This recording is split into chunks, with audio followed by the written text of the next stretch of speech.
And it looks like we are live. How's everybody doing tonight? Let's see what it looks like on the other side, and it hasn't gone through yet. That's weird. It's a delay. Check. One, check. There we go. Looks like it's working on that side.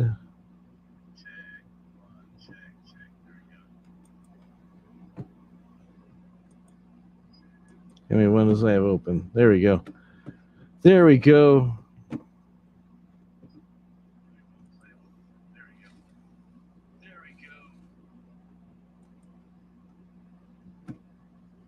So how is everybody? Got 5 people watching. Hello, Tribe. Tribe is here.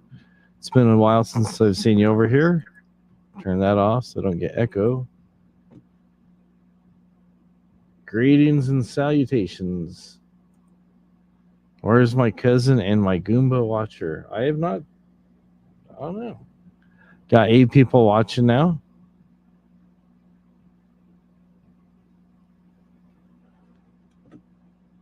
Glad to have people watching. Just wish I knew who was watching so I could give you guys credit. Say hello to everybody who's watching. So, hello everybody who's out there. I don't know.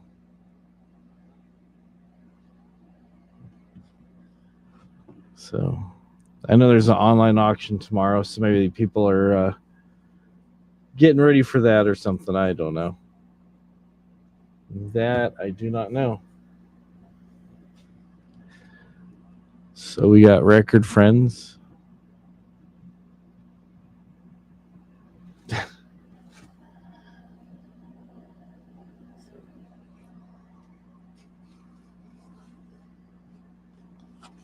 So I had this guy a while back. I took the plastic off so you can see him a little bit better. It's pretty cool. Aussie Pop with the record behind him.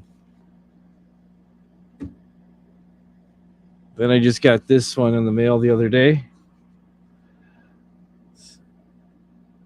Jimi Hendrix, Are You Experienced, with the copy of the album behind him.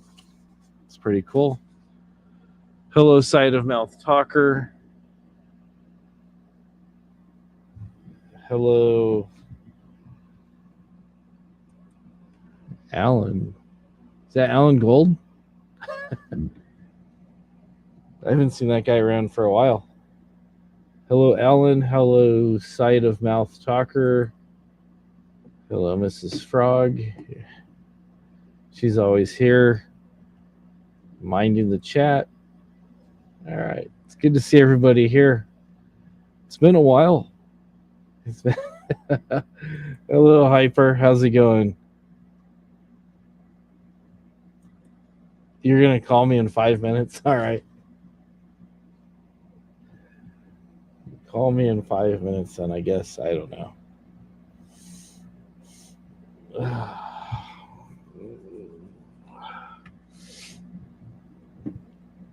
I hate allergies.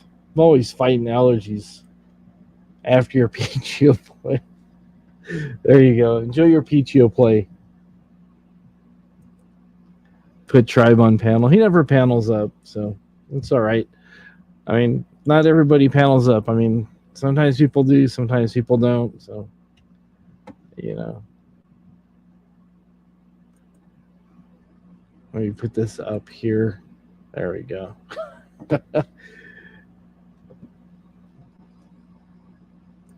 I'm not big on politics, so I want to make sure I put that up there so everybody gets along okay with everybody else. Hello, Kelly. How are you? It's good to see you.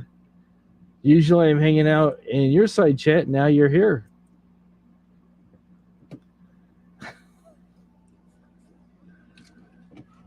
Put the link here on the side.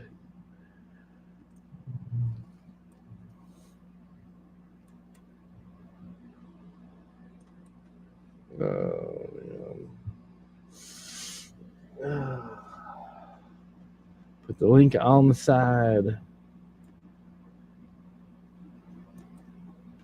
Just got home from work.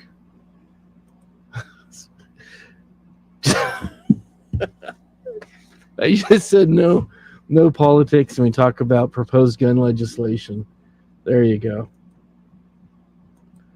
Go live, Kelly. There we go. Yeah, take everybody away from here to go see Kelly.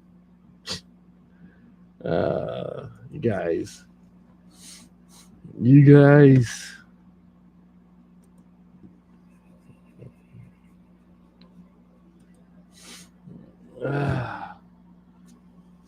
So, how's everybody doing? There you go. Let's talk about muffins. Blueberry muffins. There you go. Bonzo's mom's making him do chores. Muffins are good. Cookies are good. All kinds of stuff's good like that. Muffins and blueberries and stuff. Stuff that people can actually sink their teeth into, right? Food and steaks and stuff. I have slacked quite a bit. Honestly, I have slacked on that. I need to get back into doing that. I've just lost the motivation. My personal trainer gave up on me, and I just gave up on myself.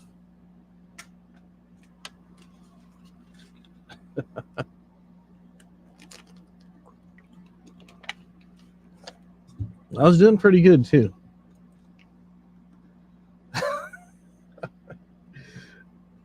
I blame my personal trainer, or lack thereof.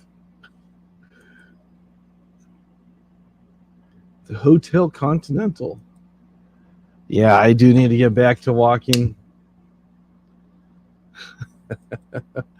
Hello, VC Watcher. Thank you for keeping us safe. Yeah, I fell off the wagon. Yeah, I let myself go. Started staying up late. Needing some caffeine in the morning, so I started drinking sodas again. Not all the time, but just a little bit here, a little bit there. So yeah, I don't know. I lost the weight pretty quick. Just need to get serious, do it again. Yeah, I think I lost. What did I lose? 25, 30 pounds in like a couple months, 2-3 months. It's pretty quick. Yep, Dr. Pepper and Doritos. Oh, 36. 36 pounds. Okay. Yeah, I did lose a bit of weight. But I gained some of it back. Hello, Vinyl. How's it going? Eat crunchy green things like Bonnie Babe. There you go. There you go. Yeah, toys, records. You gain 20 pounds in one day. It's easy to gain. It's a lot easier to gain than lose when you get to be my age. She tried to keep me from slipping. I just got lazy, so I have no one to blame but myself. So I can get back into it. So tonight I got water. Had some Milo's tea earlier tonight, just to kind of help me stay awake for the duration here. But I'm drinking water, so no more fast food, so that's good. I get that. So I'm doing okay. I could be doing better, yeah. I could be doing a lot worse, yeah. But I'm doing okay. I'm maintaining. I'm doing what I need to do to do all right. Do I have Air Supply's greatest hits from 1983? No, sorry. No no Air Supply here, sorry. You just cut out your 1 a.m. snack? There you go. Yeah, get the snack. Well, thank you for that. I don't want to see myself get that big either, so I don't really think that's going to happen. I know that's not going to happen because, for starters, Mrs. Frog will not allow that to happen. And, yeah, I won't allow that to happen either. So yeah, I do quite a bit of working at my job, working and walking and doing stuff. So I'm on the move a lot. So there you go. That was some guy from had a YouTube channel, got taken down a long time ago. So that's Elvis Travels, but should probably put up here no politics or Elvis Travels. It just divides us. Oh, nice. Go see Air Supply. There you go. I think a lot of people who go back and forth with weight, it has mental health and depression, anxiety issues. I know when I was losing weight and eating better and sleeping better and stuff, overall I felt pretty good physically, felt pretty good mentally, and then when I stopped doing that, I just kind of felt kind of blah, just like kind of like eh. So I if I get back into it, get a routine going and stuff, then I'll be doing all right.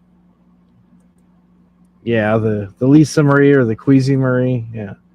Killing Air Supply. 4 a.m. hot dogs and ice cream Sammys. Yeah. I don't know.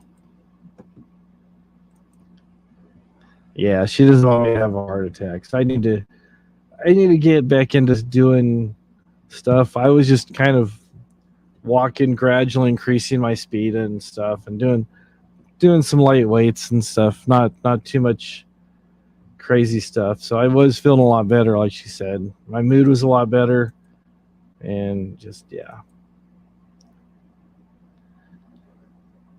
I'm looking a bit tired. It's supposed to be congestive heart failure. Yeah. Actually, it's just work's busy. We're shorthanded. Even though they say there's a recession, whenever there's a recession, we do better. And yeah, I do need to sleep more. Lately, I've been going to sleep and waking up thinking it's time to go to work, and then going back to sleep and waking up and going back to sleep. So I don't know. Lately, I've been averaging about 3 or 4 hours a night of sleep. So that's about it. And I'm blurry. There we go. Yeah, I'm a little blurry. Let me turn this part off here. There we go. Hopefully that'll clear things up there. I just turned off. Let's see what else I can turn off here. Okay. All right.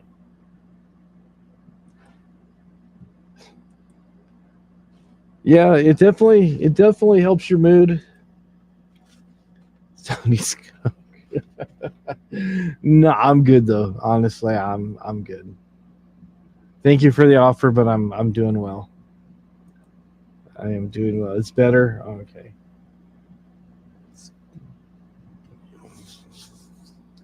I'm glad to hear it's looking better.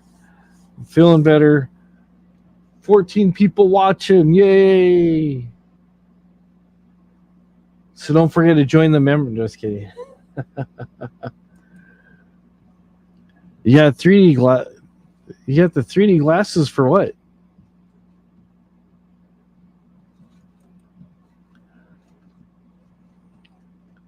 Hello, Paulina. Hola. I'm curious about these 3D glasses. Does it make everything 3D or just certain things?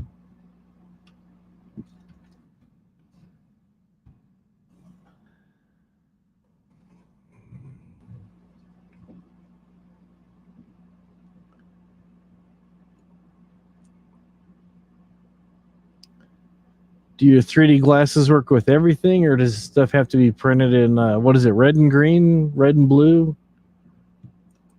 It's like one side's blue or green, the other side's red. Yeah. Oh, Anaglyph 3D. Okay. Red and blue glasses. Okay. I knew one side was red. I couldn't remember the other side was green. green or blue. So there you go. Aloha, the Vinyl Watcher. That would make things pretty interesting. Driving with glasses, 3D glasses, that would be like, where'd that thing go? Yeah, when you see him going down the road wearing his 3D glasses, you're going to see his eyes like this.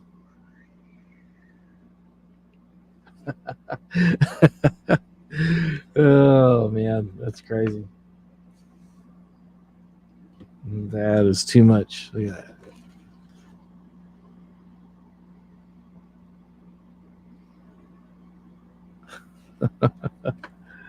Oh, man.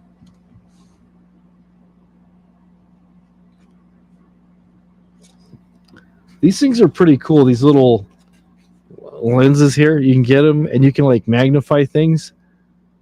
And there's a thing I was going to try to do to see if I could make a projector with some guy in line. He made a projector with some of these and a computer monitor and some cardboard boxes that slid out of each other so you could focus it and stuff. And he's like shining images on a big screen and stuff. So I don't know. Figured I'd try to do something like that. I'm always saying find weird ideas and I go, oh, let's try that and see if that works. That looks like that might be fun. Cars racing down LMD. All right. Chato's land sale. So you're the guy that's selling land over there by Lake Mead beachfront property? Get in while you can. Yep, Fresnel lens. Exactly.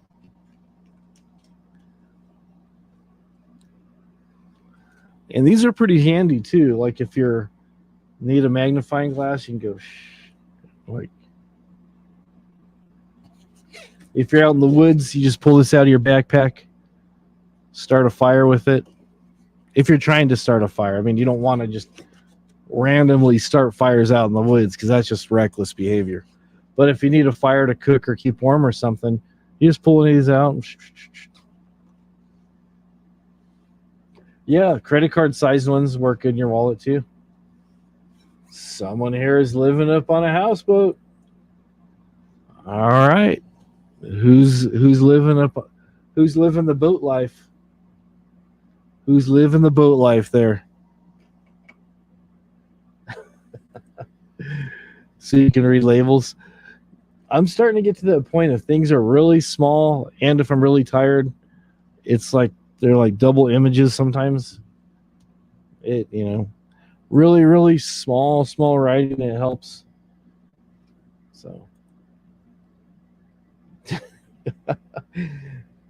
Chanta's land sales.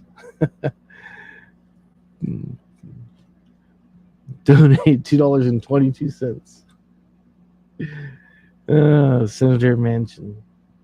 There you go. Oh, cool. Okay, you used to burn ants. Yeah, I've seen the real big ones. They're cool. This is just a small one here. So the lake life. Is that Cookie on the boat, living the lake life? That Cookie dude. Living the lake life. He is always living that lake life. Let's see. More people come in. Hello. There we go. Hello, Derveet. It's been a long time since we've seen you here. Welcome.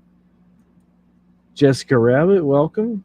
Saw you over at Tribe Sing. Welcome. Dearest Rabbit. He lives on the houseboat. Nice. Living life, living on the houseboat. Living off fish and whatever. I don't know if Lake Mead still has good fishing or not anymore. I know the water has dropped down quite a bit, so hopefully they'll get sorted out pretty quick. I know there's like a lot of rain and stuff, or I heard there's rain. I don't live over there, so I don't know. They keep saying we're supposed to be getting rain. We're in the desert here, so we'll see if we get a little bit of rain. Sometimes where we're at, we live in a canyon, so the kind of rain goes right on each side of us. It's weird. It's like really weird. Sometimes the rain will go around us. Sometimes we'll be the only place where it's actually raining. One of my neighbors lives half a mile down the road, goes, the other day it was raining just on your street. Seriously, it's weird. So bodies are popping up once a month. That's a lot of bodies. That is a lot of bodies. I'm doing well, other than allergies. Woke up with a bad sinus headache this afternoon, but I am doing well. That's funny. Yeah. I no comment. Oh man, I mess around with my guitar, and I know my limitations. So yeah, we're living La Vida Loca. I don't know if she meant we are, or if Tribe is on the boat. So I don't know. Frog should move to Indiana. 5 so far. 5 bodies. That's wow. Those have to be mobster hits. People didn't pay their bills or something. I don't know. Swam in the lake and roast sea-dews. Yeah. I remember going there. Wow, that must have been. I'm going to age myself. It had to have been the 78, 79, 80, somewhere in that area. Had a neighbor that used to go fishing all the time there. So we'd go swimming, he'd go fishing. Over by, there was a big bridge where a lot of the college kids would go, and they'd shimmy out and then drop down into the water. Yeah, so. Yeah, they didn't pay. You don't pay, you hit the barrel. Yeah, and a pistol. That was crazy. That was very, very crazy. It's getting where the mob can't even put their bodies out in Lake Mead anymore. And electricity, I heard the water is so down so far that it's not turning the turbines anymore. Yeah, I just noticed that too. It did get blurry. It dropped down to one thing. There it goes. Looks like it went back up. If you skim the skim, you went for a swim. Oh. They found Jimmy Hoffa finally after all these years. Okay. Very cool. Very cool. Never met Jimmy Hoffa, but I know there's lots of people who are looking for him, so I'm glad he's been found. Kind of like a Where's Waldo thing. So do they find Waldo out there too in a barrel? It's a little better. Okay. It's a little better. Hello, little lady. It's been a while. Good to see you. Just popping in to say hi. Well, hello to you. Hope all is well with you. Hope all is well with everybody. I know things are kind of crazy. Anybody here have kids that went back to school? Guy at work, his daughter just started kindergarten this week, so he's got that to look forward to. School days, being a school dad, he drops her off at school and stuff. So, yep, interesting times. Very interesting. So,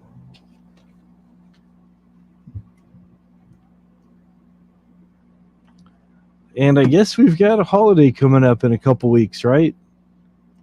Labor Day should be right around the corner. That is, wow. It keeps changing every year, it seems like. But this year, it is on the 5th of September, at least here in the U.S. It's like, what, 2 weeks from now? Hello, Tim. It's always good to see you. It's been lurking. Thought you'd better say hello. It's always good. Always good. In a couple weeks, Paulina's having a birthday. Happy early birthday. I'm sure we'll see you before then. And another aloha to Mr. Tim Allen. Mrs. Frog says it's good to see you.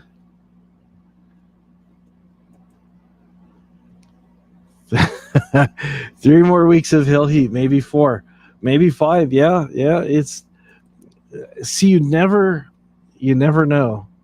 Especially living here in California like I do. Some years it's not as bad. Many years we have what they call an Indian summer, where you have summer that just kind of hangs on and goes into early fall. I remember there's been some years when it's been 90 in October. It's been wild. And other times it's been relatively cool. Like this year, it seems like June was warmer than normal. The June gloom we're supposed to have, it seemed like we got a little bit of that in July. It's a couple days in August that were not too hot, but we'll be very glad when summer is over. Yeah. I noticed all the stores are starting to put out the Halloween stuff and the fall stuff. It's like you go to the store and there's a change of seasons. Like Valentine's Day, they start putting out swimwear. And then 4th of July, school supplies start coming out. Yeah, it's pretty bad.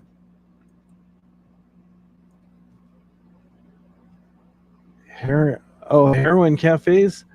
No, there's dispensaries, but you're not really supposed to be smoking or taking your medicine at the dispensary. No, you're not supposed to be doing that there. But I know some places in California, they do have cafes where you can do that, and I know some of the states have that. But heroin is still illegal here, so I know they're talking about making psychedelic mushrooms legal in Oregon or Colorado somewhere. I don't know. I don't know. Yeah, it's weird when November hits and the weather gets good. I agree. What do you say? I mowed my weeds today. The grass has been dead for 2 months. Yeah, just so many places are dry. There's no water. Hello, Jono. Good to see you. That is true. We got married towards the end of September. It was a year. We met and started dating on September 21st, 1984. Got married exactly a year later. And we go, September should be nice, pleasant. And it felt so. And then, bam, like 2 days before, big heat wave. It was bad. It was real bad. I think I shared the story before where my friends thought it'd be funny to put shredded coconut on the floor of my car, and it was so hot the coconut actually melted into the carpeting. It was not fun. Hello, Captain Spaulding. Oh, they serve donuts with heroin. Okay. Jen, hello, Tim. Hello, Jono. Make sure I'm not missing anybody, because sometimes I miss people. Yeah, September can be brutal sometimes. Jono's waving. All right, vinyl's here. So let's see here. Get over this side here.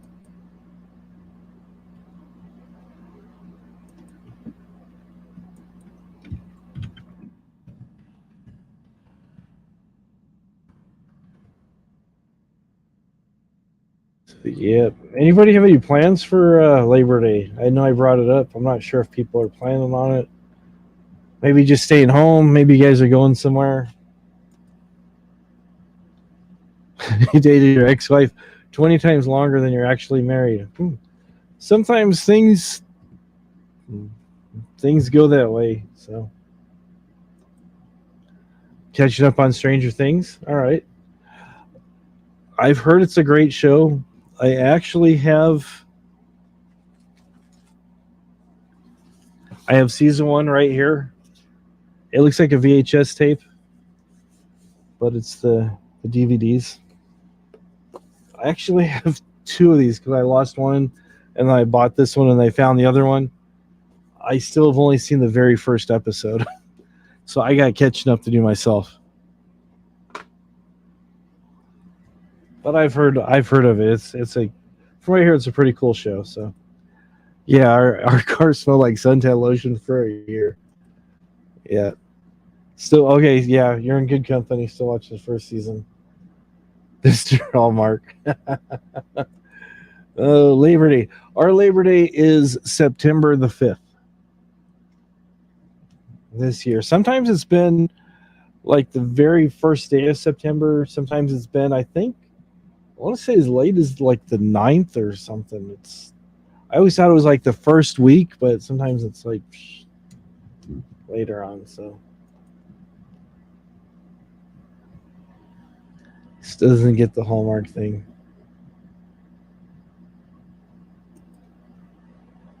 They're still sealed. You just get busy, right? You get so busy doing stuff. It's like I don't know.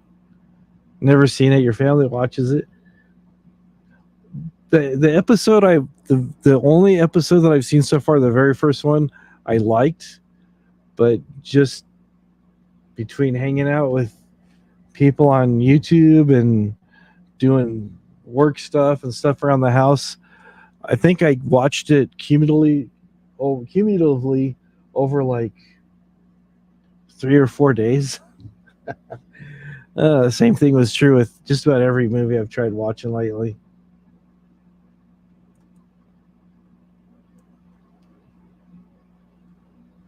Love for all things Hallmark Channel. I don't know what he's talking about. Yeah, pesky jobs get in the way, right? Yeah, Game of Thrones. I've never seen Tiger King other than a few clips that people have put on here, some of the review channels. Never seen Game of Thrones. Um, Breaking Bad. Um, Walking Dead. All the big shows. I just never seen. Yeah. I don't watch along with I don't watch much TV. You turn on for the news, even then, sometimes that's too much to take. You either have cable and watch regular TV for years.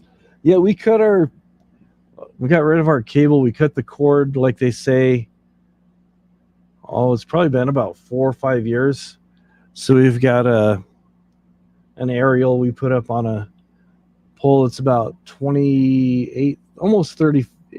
I think it is about 30 feet up in the air. So you get all your local channels, and they're actually really clear. They're not compressed like a lot of times when it goes through. The cable gets just scrambled and put back together and stuff. So it's like, it seemed to be all right. Breaking Bad was good. Okay. That's the last show you stuck with. Okay. The Rookie, NCIS LA. Okay. Yeah, it's like some of those shows. It's like CSI, NCIS, and then some of the other ones. It's like, how many of these shows are there? They're just like the same thing in a different city. But there you go. And Hyper says his family watches those.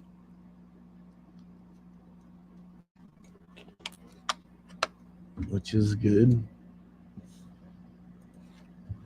Punky Brewster's on Tubi. Oh, man. That's annoying. All right.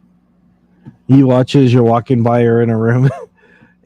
I've got that problem. Sometimes I won't watch TV, but if something's on and somebody's watching it, I don't know if it's the movement or the colors or my ADHD. It's just like sometimes I'll see something and it's just like I like hyper focus on it. It's like I don't know. It's just like weird. Oh, everything else is 60 miles away. Okay. Yeah, shit. Mrs. Frog loves the crime shows. I know. So, some of the storylines and stakes and the situations are different. I know. I'm just roughing you up with that. It's all the same.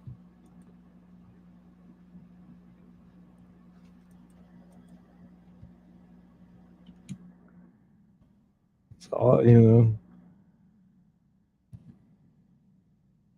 Sometimes it's all the same. Just like Star Wars and Star Trek are the same.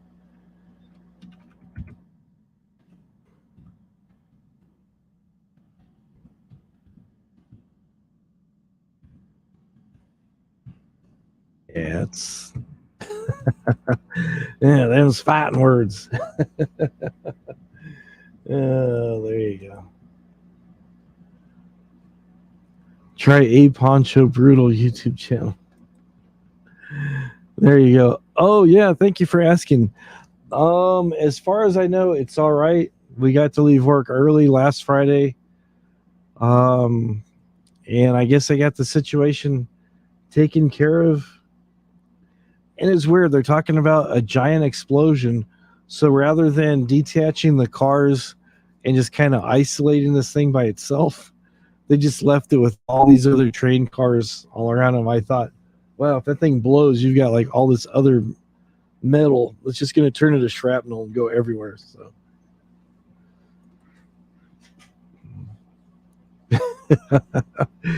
You don't think there's anyone in Star Wars whose dialogue? Oh, they're reciting Rocket Man. There you go. Yeah, but we are safe. The crisis has been averted. We do not have any situations. All right. All right. Let's go ahead and try this. See how things go. See how long this is going to last. Because, like I said, my allergies have been bothering me all day. Been fighting sinus headache, taking Excedrin, and got a little Vicks thing I've been inhaling. And then I've got Sudafed. So, yeah, it's under control on Saturday morning. Well, thank you for that. Ape Huncho, not Honcho. Okay. Ape Honcho. All right, let's go and do this.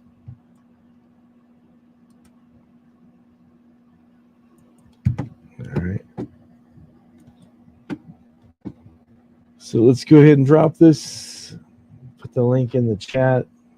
And yeah, we'll go from there. And hopefully everybody can get along. And if not, I'll just pull the plug. So. So there you go. You guys have been warned.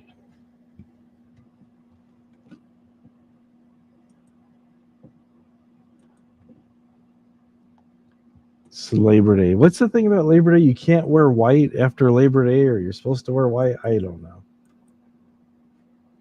I might not want to watch it now. Okay. Yeah, now would not be a good time in the middle of this because I'm trying to be here and yeah. I get easily distracted and stuff. So it's like Mr. Ballin on steroids. But I like Mr. Ballin. Mr. Ballin's got some really crazy stories. Good stories. I appreciate those stories. It does make the best meth. That's true. Especially that's the Walmart brand Sudafeds. You get more meth for the buck. Beer, beer, beer. Charlie, no. I like Charlie. He's a free thinker. He says what's on his mind and he just shoots straight. Yeah, he's an interesting fellow. Yeah, Mr. Ballin's good though. Yeah, I like Mr. Ballin. Okay, you never wear white. I don't have much white in my wardrobe anyways. I usually, most times you guys see me, I've got like either a band shirt or this one. I know everybody's gonna say it's too early for Halloween. I just like, I like wearing the bones. That's that's it. You know, it's like you never wear white after Labor Day. Yeah, just don't geek cars. That's right. Yeah, Charlie's fun. Yeah, we all like Charlie. Yeah, Mrs. Frog says, yeah, we watch Mrs. Ballin. Captain Spaulding just wears what he wants to wear. He's like, I don't care. He breaks the rules. He doesn't follow the rules. But I do like fall. I do like a lot of things that go on. It's probably my favorite time of the year. I've always, as a kid, I've always liked Halloween. Not really the spookiness of it. I don't know, I've said that before, but just kind of like just gives you time to be kind of creative, I guess. You know, so I've got a couple projects lined up that I want to try to get done. So did I do that? Did I ever drop the link? Yeah, I did. Okay. Yeah, there's this one guy that we watch on YouTube.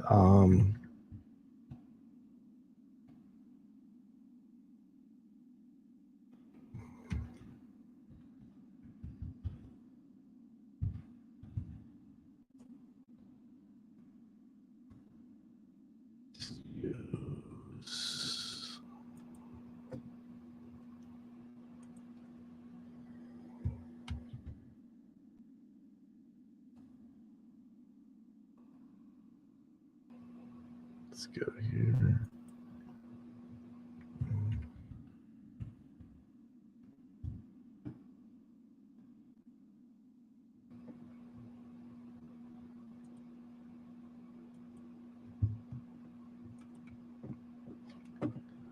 All right. She wears black all year round. Superman goes back to his race cape after Labor Day. There you go. There you go. Yeah, some people look forward to Christmas. I always joke because I know people who look forward to Halloween because they go to all the Halloween stores and they get new decor for the home.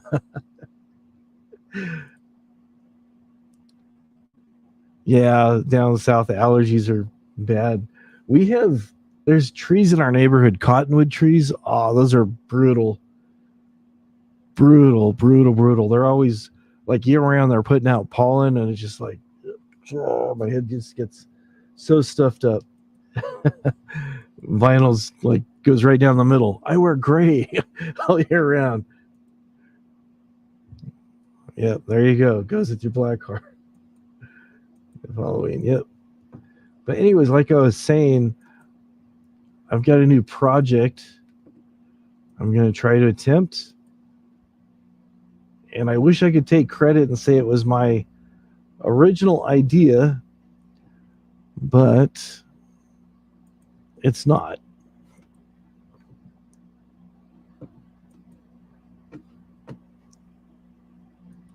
Going to try to make one of these crazy looking scary trees. Let me show you what it looks like finished better. That's kind of weird looking.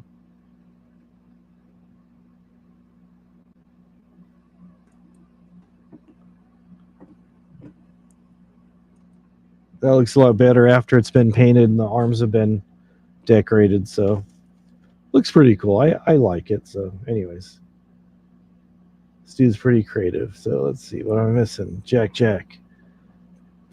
Punky Brewster.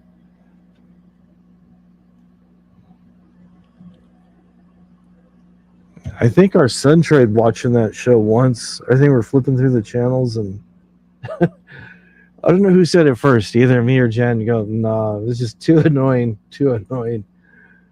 Your favorite holiday happens twice a year, record store day. There you go. I think they have 3 times a year. I think. I don't know. Work in retail for most of your life. Yeah.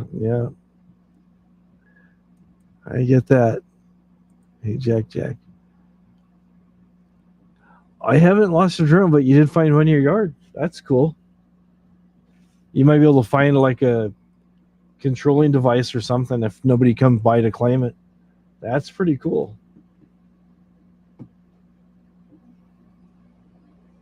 That's a holiday. Yeah, those trees look pretty cool.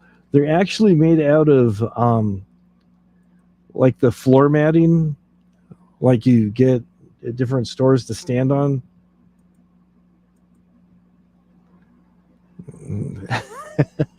You want that thing in the living room? It's about 6 feet tall. It would be a Hallmark Christmas. You like the tree? All right. I've got the stuff to make it. I just need to make it. So.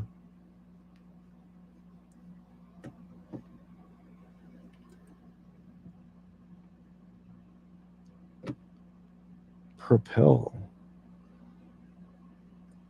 Huh.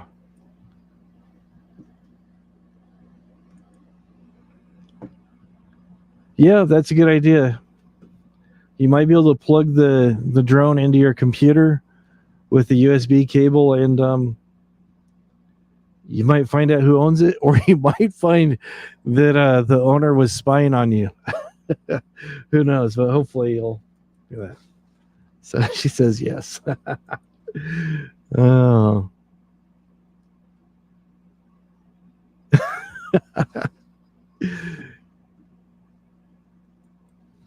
Yeah, all right, that's funny. All right, turn that off.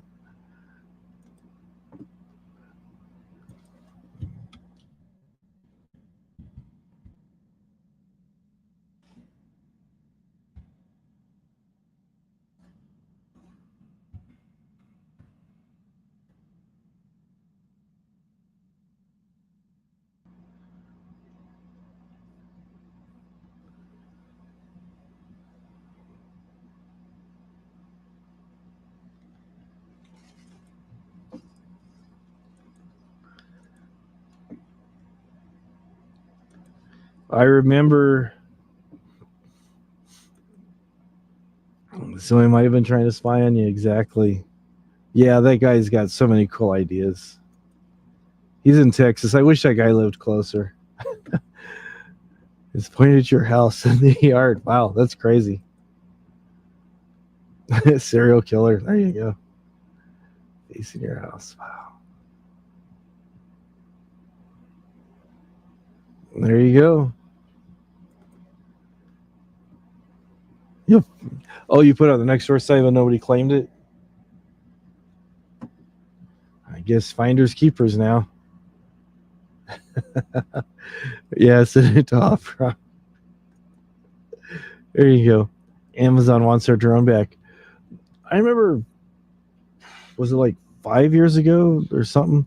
Instead of the drones, they had this little thing. It looked like a rolling ice chest, and it's called Amazon Scout. And it was supposed to deliver packages, but I think people decided against it because people were probably getting a jacket or something. This is what they're going to. Oops. Closed it out. I got all excited and closed the window out. Amazon Scout. There we go.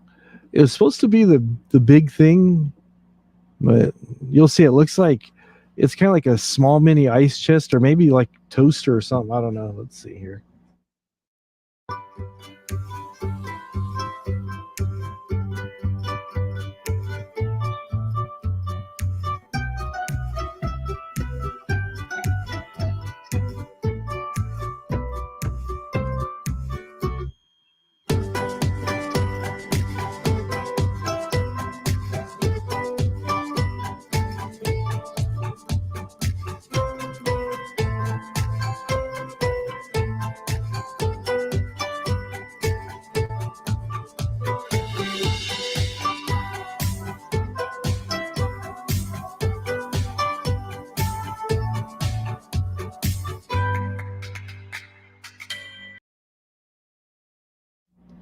Well, there you go. Yep, Amazon has driverless trucks now. You have a drone with GPS. There you go. Your yard, your drone. That's right. Hasn't flown in like a year and a half, so you may have to plug it in to charge it up a bit. You'd rather have a robot delivering your packages?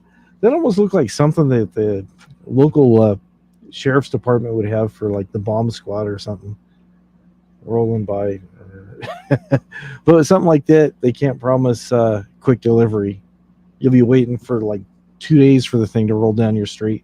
Where I live, it's like so far it'd probably take about a month for the thing to, and probably just the thing would probably die before it even got halfway here. Just like there we go. Oh, robot delivery on college campuses. There you go. I remember seeing lots of places where they've had like the air tubes. I think Home Depot still uses them. They put the paperwork in there, close it all up, put it in there, and push the button. It goes. Psh. And I've worked at some places that had that. We used to send stuff back. There's one place where I worked at. We'd send like notes back and forth and stuff, just stupid notes like "Help, I'm being held hostage" and accounting or something stupid. So, but yeah, it was didn't do that for a long time.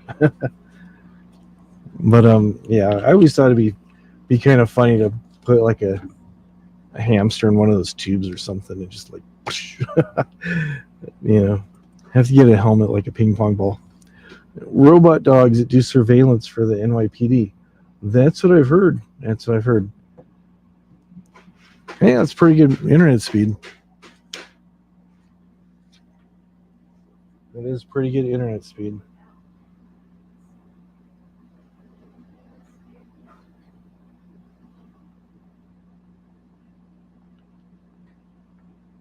All right.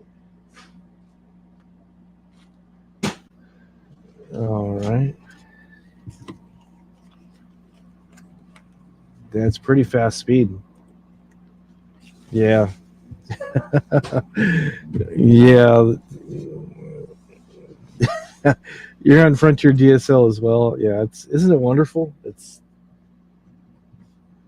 it's not the best.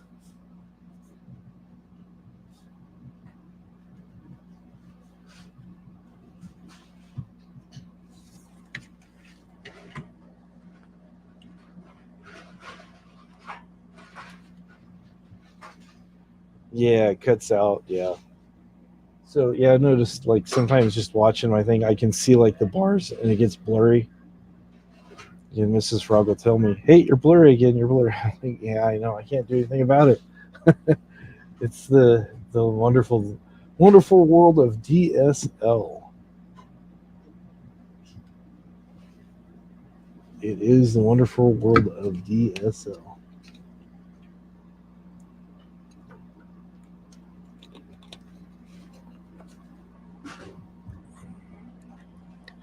But I am getting excited. I do like this background, but behind it I do have the background that I've showed before, which is the old abandoned house.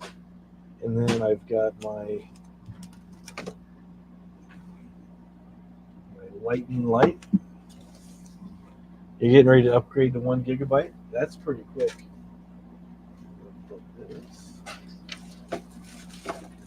I need to get a couple more power strips back here, I think. So I have more room to plug stuff in. But there we go. If you can turn this off.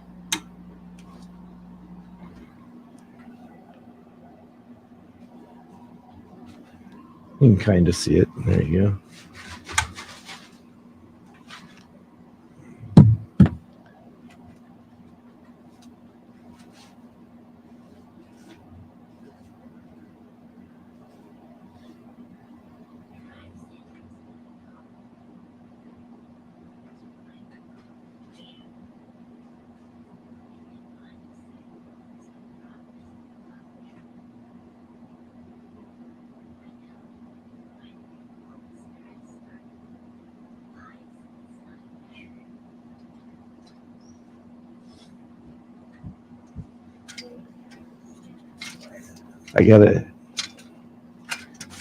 Can't quite reach this thing, but let me just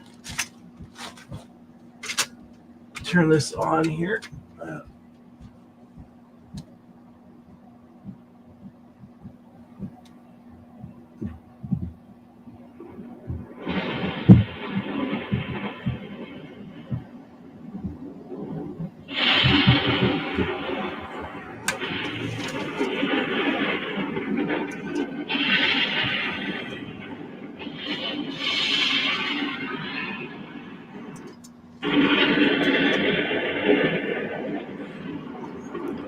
So I don't know if you can hear the thunder, see the lightning.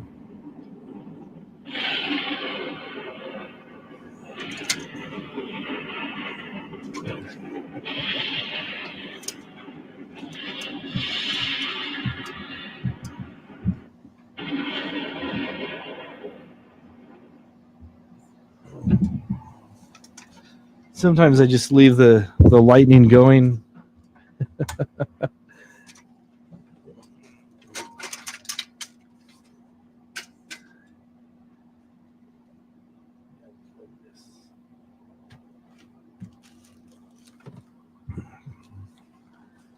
Yeah, the Starlink. It's like you're watching Slap Ham. There you go. Yeah, it's cool. Yeah, it's a lot of fun. Oh, that's true. That's funny. Your neighbor can't handle both of you guys being on the same time. I said that to somebody before. I said, it's a hot day. I think I'm going to go for a swim when I get home. They go, you got a pool? No, but the neighbor does. I just hope they're not home. Of course, I was just joking, but yeah. Yeah, hooked into your internet, yeah. I mean, that Starlink does sound pretty good. I've looked into it quite a few times, and they're saying it's not available in our area till sometime in 2023. So, gonna be one of the last ones to get it, I think. I keep looking into it. I keep trying, you know. Where I'm at, being up in a canyon, satellite just does not work. It works about half the time or 3/4 of the time. Yeah, they can't get in. Oh, they pay you. Okay. Nice little side business you have there, selling internet service. You have a bunch of boxes where if they don't pay you, just kind of just push the button and turn it off. Or just change the password. Oh man, that's what you gotta do. Change the password on stuff. Let's see.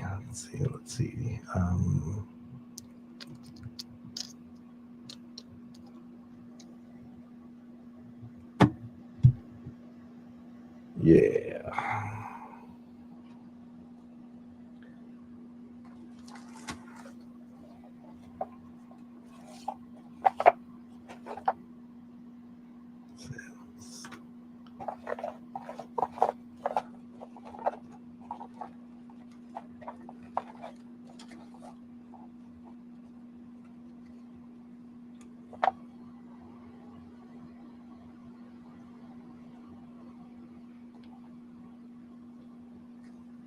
Am I buffering again?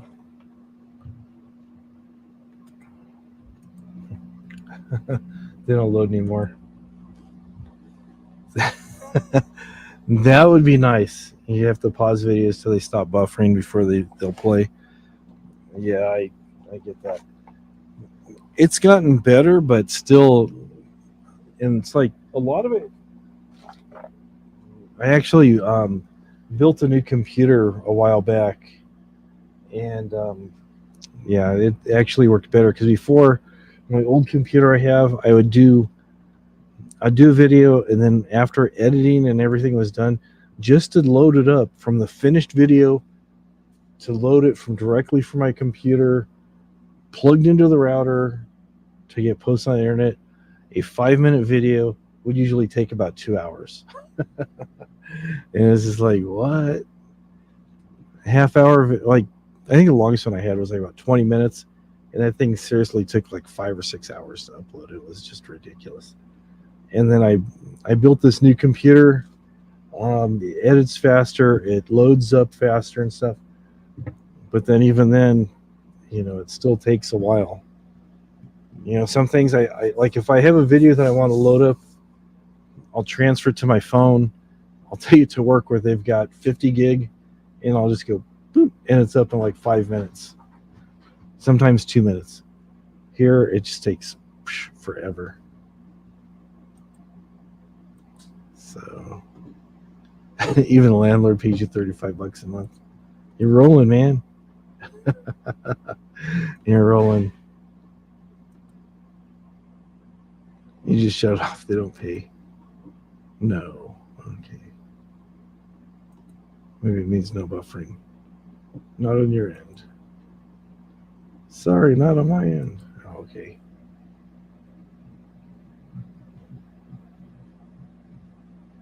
It is buffering. Okay. Some people say it is buffering. Some people say no. I've got everything turned off except for this StreamYard. So I know sometimes I start opening up other windows and just like goes crazy. Yeah, 64. Well, it depends. You really have to look. There's a few different sites that you can go to. Like when I built mine, I went to PC Parts Picker to make sure everything that I was buying was going to be compatible, and also taking a look at the specs at the CPU unit that I was going to use, that I ended up using, and in different things to see what was the max amount of gig I could use, how much of that was actually going to be usable versus when you get to a point where the computer just stops recognizing it. I know I put like 32 gigs of RAM in this other computer, and the system was only recognizing 10. It was just like the rest was just a waste. The one I have right here right now, I've got 16 gigs of DDR4 RAM, and it's pretty happy. I thought about kicking up to 32. A lot of things I was seeing, they were saying, at 32, you're not really going to notice that much of a difference over the 16. I said, okay, some computers, really, if you're doing a lot of gaming and stuff, that will, usually require a lot more RAM.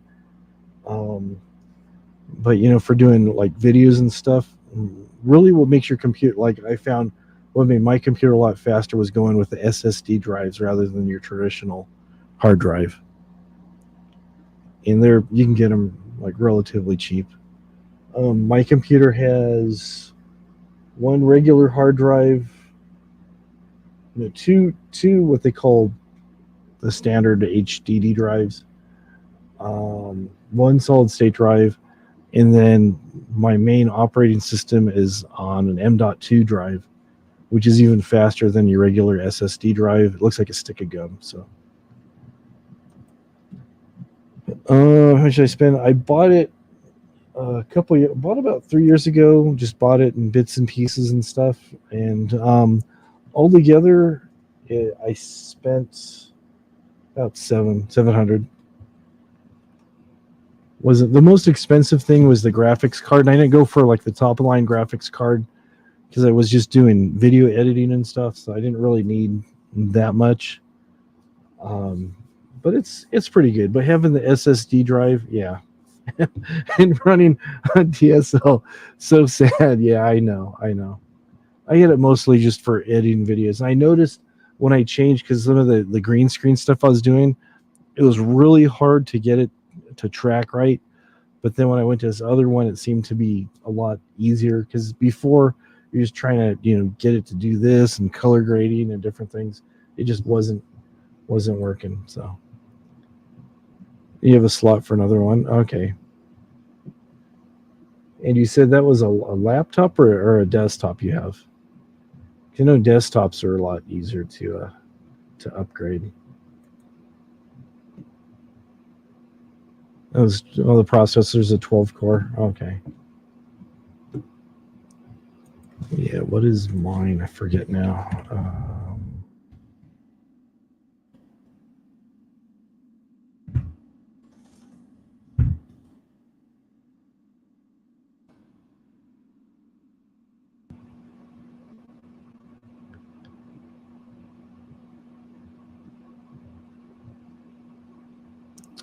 Mine is...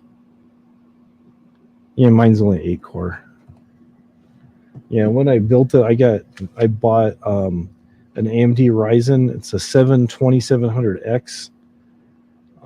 It's running about 3.7 gigahertz. It's an 8 core 8-core CPU, but it has 16 threads, so it does a lot of work. So it's pretty good. Laptop, yeah. I personally don't like laptops. I've had laptops in the past, and I've just had a problem with them overheating and just deciding to just shut down at random times. I even tried some of those little things you're supposed to put them on with the fans and stuff, and that just never works. And usually, if you're running a laptop, you're sitting it on your lap, and your legs start getting warm and stuff. So it's like, nah. Yeah, dial-up was the best thing. You're waiting for the little man to run across the screen. You'd freeze. Or sometimes you get a phone call and kick you off the internet.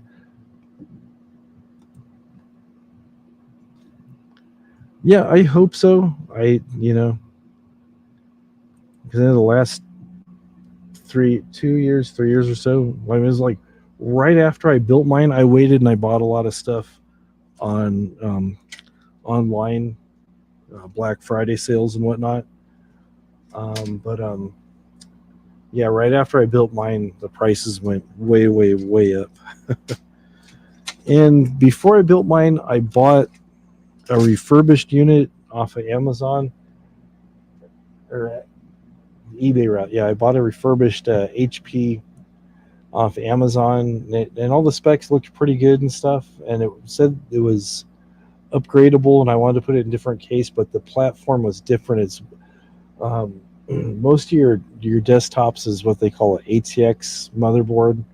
Some are micro, some are mini, some are just regular ATX. This one was BTX, and it was just everything seemed backwards. You couldn't find anything was compatible to it. It was just a big old mess. So, yeah, desktops are better, and you put cool fans and all kinds of stuff in them. Okay. And so laptop, you just take the back off? Okay. Yeah, because on a desktop, you just take the side off. So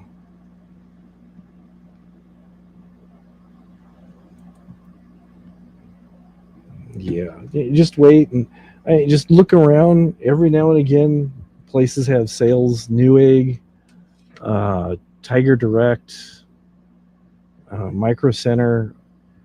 Fry's we had Fry's Electronics by us, but a lot of them closed. I think they're just online only right now. But you can just take a look and stuff.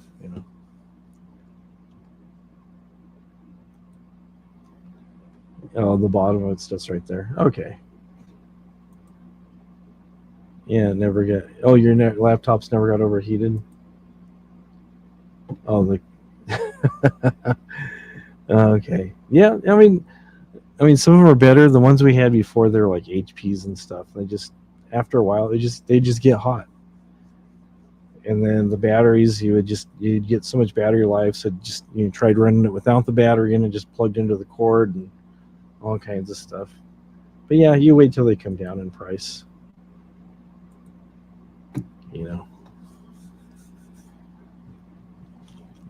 Just do your research. I mean, try to get the most bang for your buck that you can. Some people go, oh, they swear by one brand or another. Everybody's telling me to go Intel, get an i9, get an i7, do this, do that, and I'm starting looking at the price of everything. It's like, nah, it's way out of the budget. So I go, okay, what can I build that's going to be adequate, that I won't spend way outside my budget? And that's what I ended up doing. So yeah,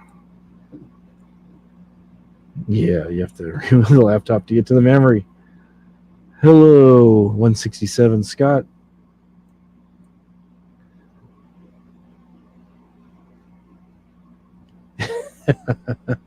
Yeah, tablets.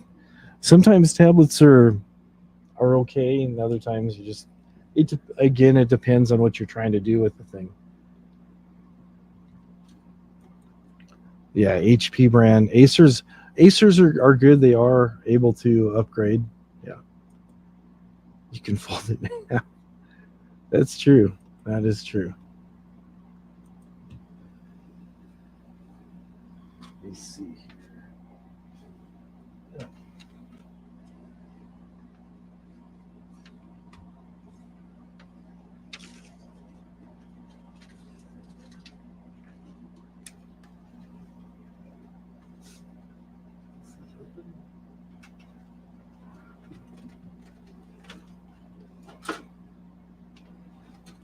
Yeah, I'm always like messing around with stuff. Here. Take that out.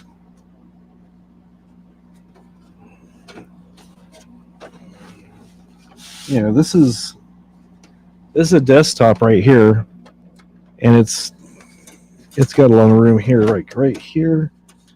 Do I have this attached? No, it's loose. It is plugged in. But see, it's got a regular hard drive in there, but I've got room. I could put 2 more regular hard drives. Plus, on the side, I can put a holder for SSD drive. And get to your memory slots real easy. Got your graphics card right here. Put in a better power supply.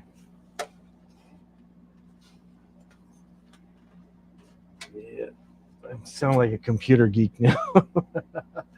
I don't know. I just it's fun to tinker with stuff,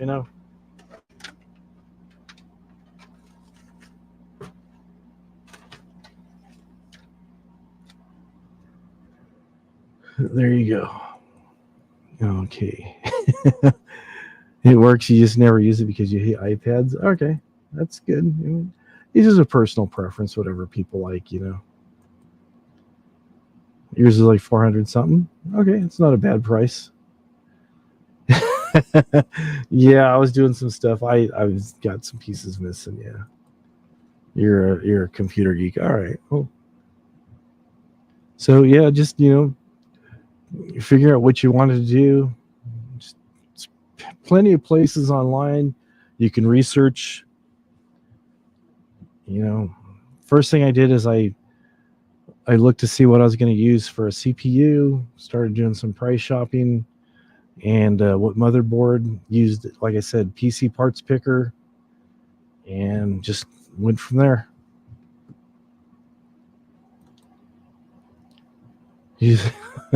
I agree. You just want something that's going to do the job, do it smoothly, no problems. Yeah.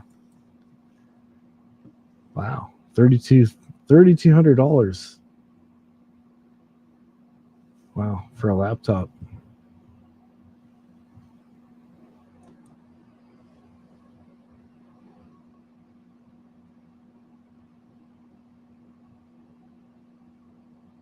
Hmm. All right.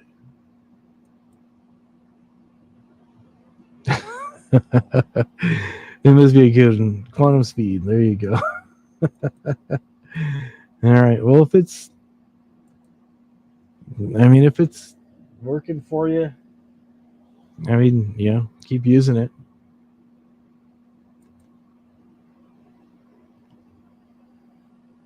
Okay, it's a gaming laptop. All right. Whatever works. Because, like I said, I was just doing video editing. I could have bought a ready-made gaming system. The stuff that I got, and I built this computer. If I would have had it already in a similar layout in a gaming system, probably would have been around $2,000. But it had a couple extra things that I really didn't need. Plus, there was going to be, I wanted to have a couple extra hard drives in there, and I wanted a different case and stuff. So, I saved money and got something more of what I was doing. But if you're gaming, yeah, let's say Asus. Okay, yeah, Asuses are good.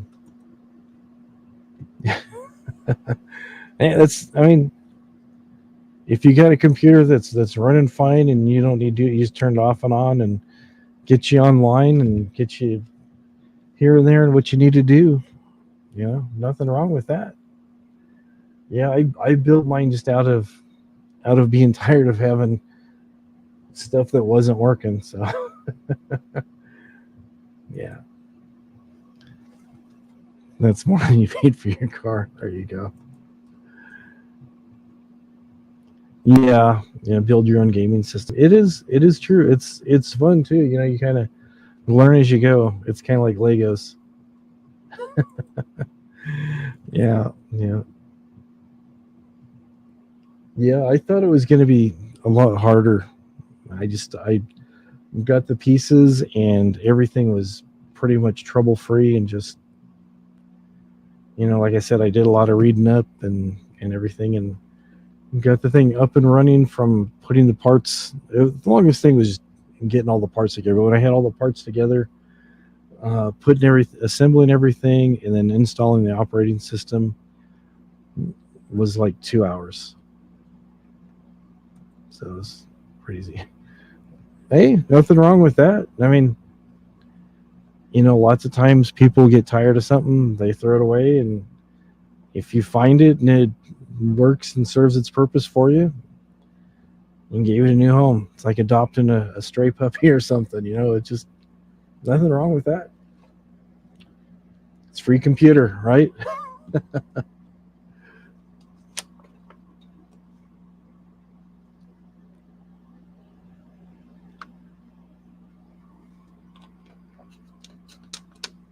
Nothing wrong with that at all.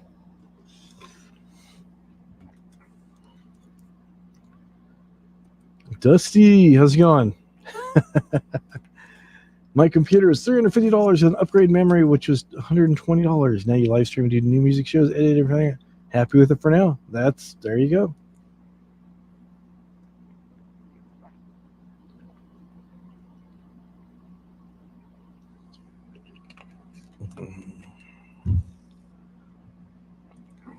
Did you guys send your names to Mars? I sent mine on a computer chip. It's on Mars now. I did not. You're sending it to the moon too? All right, well, there you go. Send it a few times.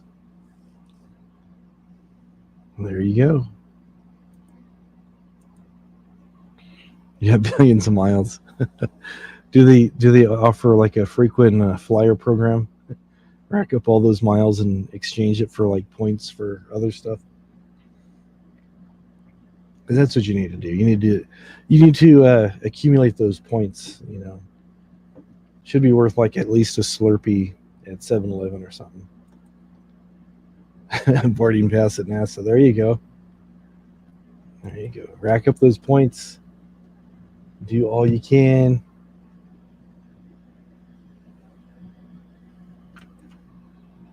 They give you a boarding pass. There you go. You bought a star for $20 once. Okay. I found it yet. There's so many out there.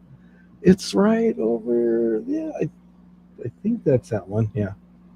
My luck, I'd buy a star, then it'd be like one of those stars that's like dying.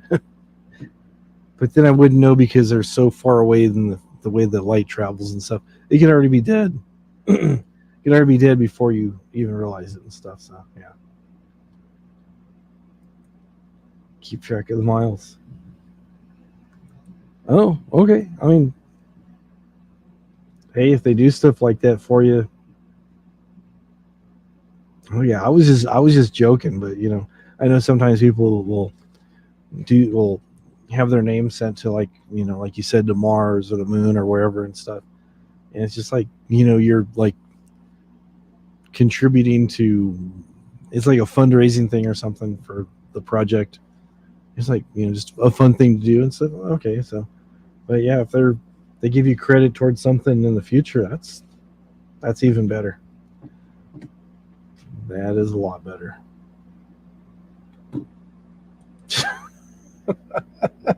Oh man. Yeah, there was I was doing like parody videos and stuff, and some of you guys have been here for a while. You've seen some of my videos I've done. And someone was telling me, why are you doing YouTube? You'd probably get a bigger audience going to Vine. I'm like, well, I'm not really trying to, I'm just doing it for fun. I'm not really trying to build anything. But they go, no, go to Vine. There's like people doing similar things. You'll meet some people. It'll be fun. Okay, I put off for a little while. Then I finally got signed up for Vine. I remember it being like a Thursday afternoon. I was doing it at lunchtime. Told somebody, "Hey, I just got signed up for Vine." Oh, that's cool. The following Monday, no joke, the following Monday, they made the announcement that Vine was officially shutting down. Yeah, that was my Vine career.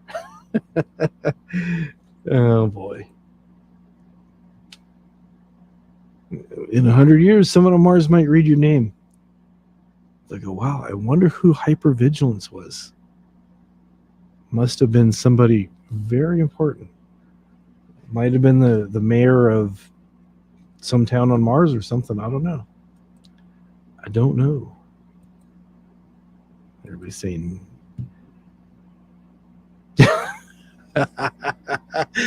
Oh, that's true. Yeah. Oh, that's pretty good. Since your name to Sears and went out of business. Oh, TikTok. I see if I can get it shut down. There you go. I made a couple TikTok videos like a while back. Someone goes, "Oh, you should do TikTok and stuff." It's like they're just like stupid little videos and stuff, and people are like just believing weird stuff. I don't know. I told somebody that I led them to believe that they helped me get this. What was it? The Lamborghini. That's what it was. Yeah, that's it. That's the ticket. Okay. I don't even know if I'm still signed up in here.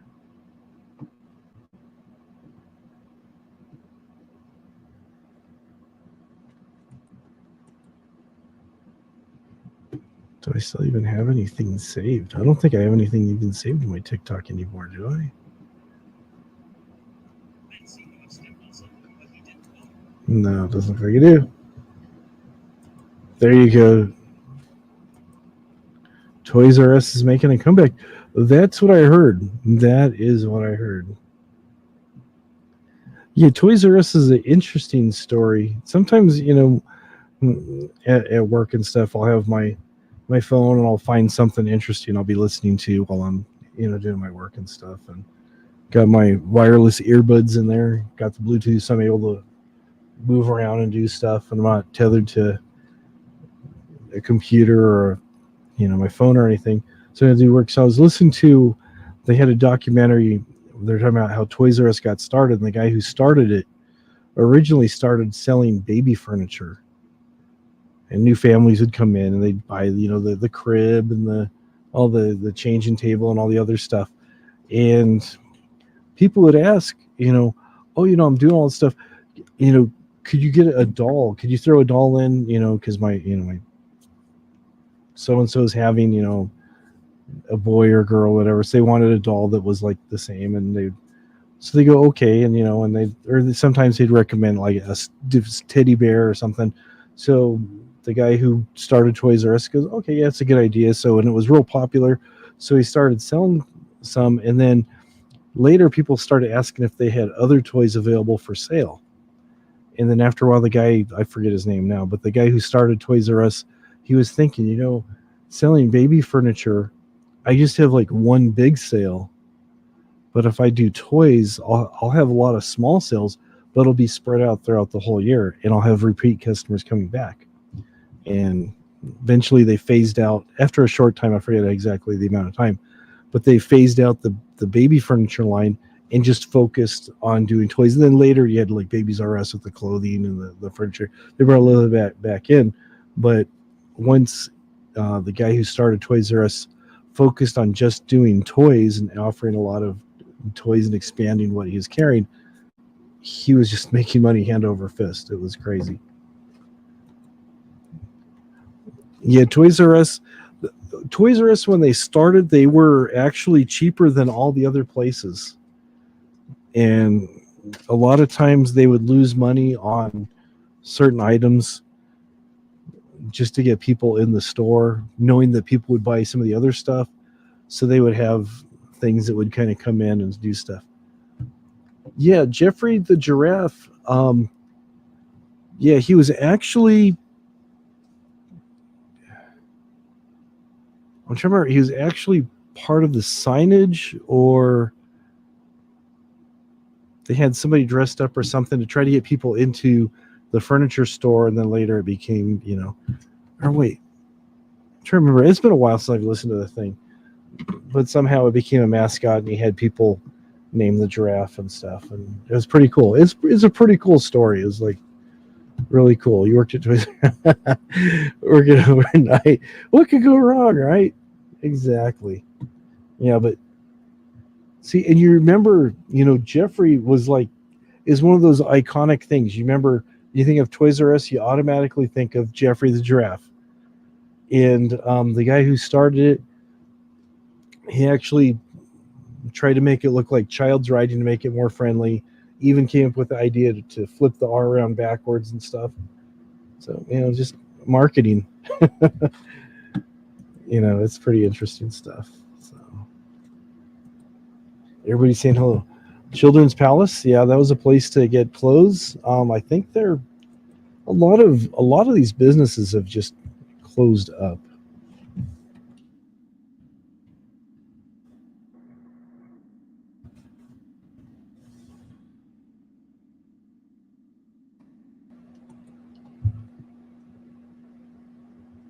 Yeah, Charles Lazarus was the guy who started Toys R Us in 1948 when he returned home from World War II.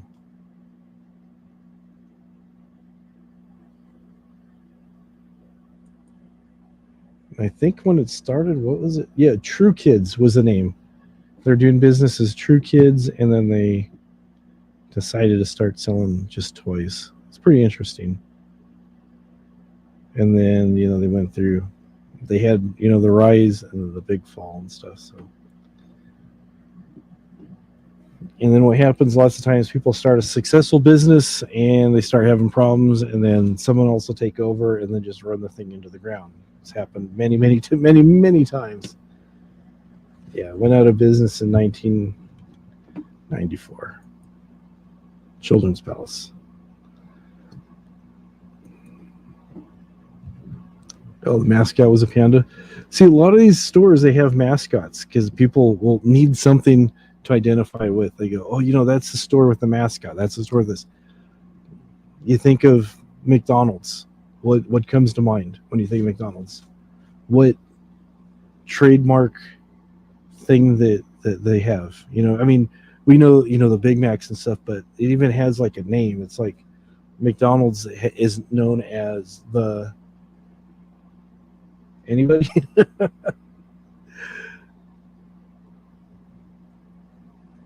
Maybe let the chat catch up here for a second.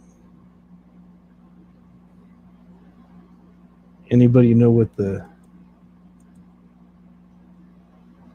Yeah, they got rid of the clown. Yeah, yeah, the clown was a big part of it for a long time. Ronald McDonald and the Ronald McDonald houses and stuff.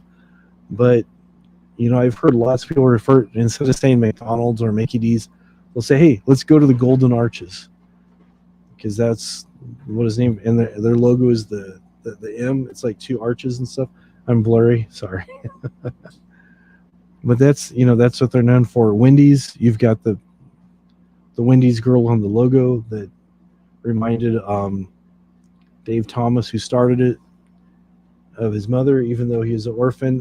No, wait, I take that back. He was an orphan, but it reminded him of his daughter. His daughter's name was Wendy's. And an interesting thing about the Wendy's logo, if you turn it upside down, the girl's collar says mom. So, in case you guys didn't know that, that's a little bit of trivia there for you.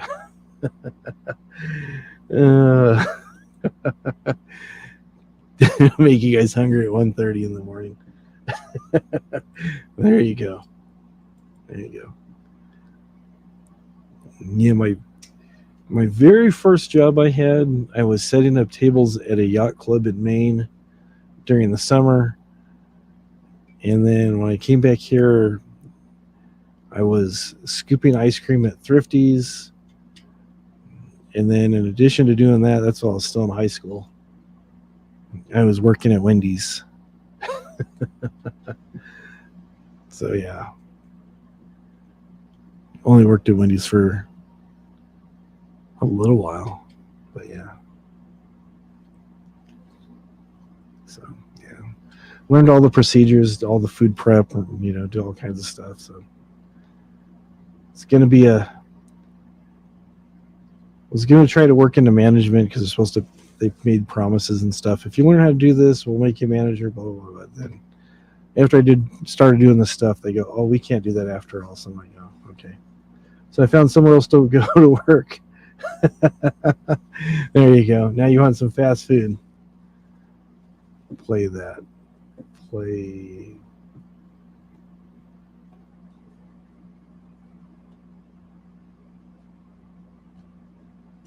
Looking to see what you sent me, but I'm not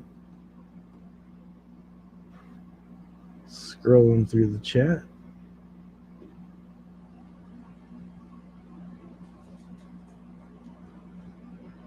I don't see it.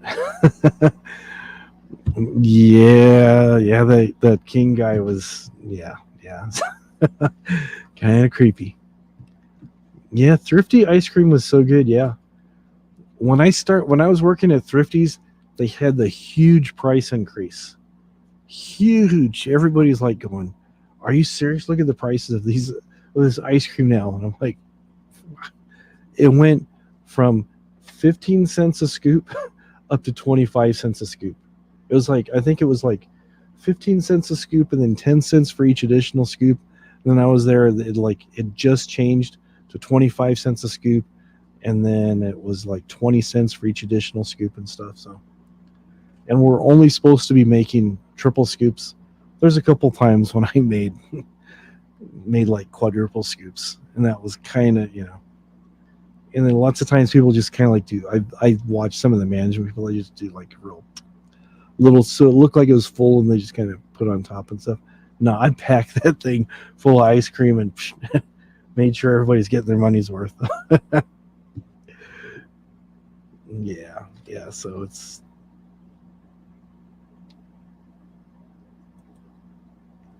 yep. Was it $1? I think I remember getting gas as a kid for the lawnmower for like 85 or 95 cents. It was just under $1. So yeah. Back in my day. Yeah, you get 2 or 3 scoops. Yep. It took you, yeah. It takes a while, but at least you got out there, you started doing stuff, you make the rounds, you find your niche. What's going on? Okay, maybe, yeah, 35 cents. Now it's $50 a scoop. I don't know what it is now. I remember one time it went up to like $1 a scoop or something. It was crazy. I was like, wow, ice cream trucks have died off. Yeah. We have ice cream at home, but Thrifty's had some really good ice cream, and then the cones, the sugar cones were the ones were popular. There was the waffle ones, but it seemed like the Thrifties that I worked at, everybody wanted that real pointy sugar cone. The waffle cones would always seem to be kind of stale and kind of, I think they were made and left out before they packed them up so they stale and just kind of put your finger through them. There's a couple times I was getting kind of over eager scooping with one of the waffle cones, just crushing your hand and stuff. It's just like, wow. Ben and Jerry's Haagen-Dazs bars. Okay. Yeah. You try to hook them up as much as possible. Exactly. Tim remembers 27 cents a gallon. There you go. I remember odd and even days. You have those ice cream trucks that are always playing the same song, Turkey in the Straw, or something kind of like that, but the mechanism is so worn out that it's just it's like speeds up and then slows down. It's like warbled and stuff. It's so bad. You're gonna buy some ice cream cones so you can have a retro cone. There you go. They did. Yeah. After the first Model A. There you go. Yeah, we didn't have any fancy stuff like that to dip them, but yeah, that's pretty upscale there. You dip the cones and stuff. Lots of times we'd have people that wouldn't like the cone. They'd ask if we could use a cup, and for a while it was okay. And then the management goes, you can't do that. It's like, okay. But then you'd have to. The thing I hated the most though was someone would come in and they'd want you to hand pack a quart of ice cream for them.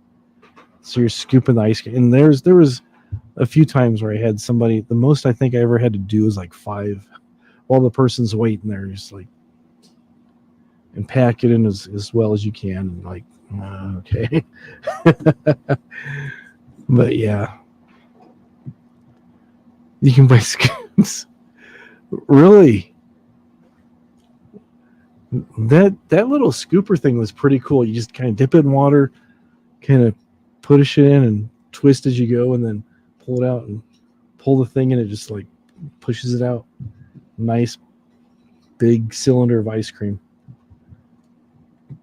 There you go. You have ice cream in your freezer right now and you're fighting the urge. There you go. Really? I thought I heard they canceled out the Choco Taco. It was Klondike, I think, is the one who's doing that. I might be wrong. But I thought they decided, well, not they decided, but they put it out there to the public, and the public says we want our Choco Tacos back. So they're supposed to be bringing those back sometime. Not sure when, but that's the rumor that I heard, was that they're supposed to be bringing back the Choco Taco. Heard it here first, folks, right? I don't want to promise you guys Choco Tacos, but that's what I heard. They're coming back. Okay, here we go. Let's go and bring this up here. StreamYards.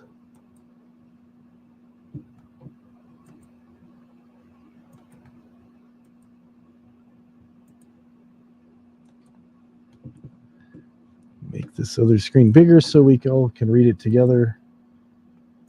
So I can read on my end, but I want to make sure you guys can read it over there.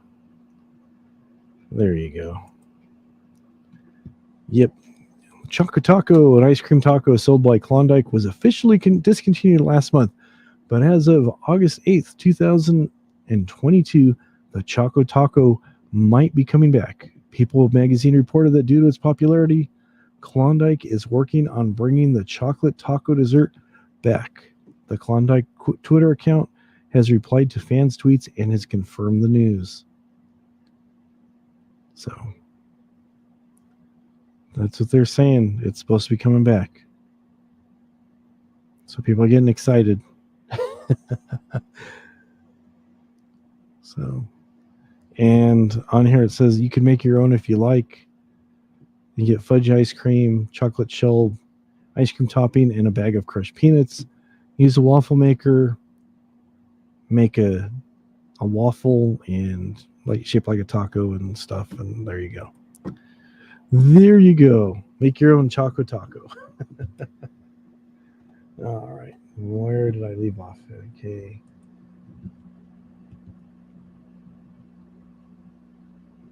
Wow, that sucks.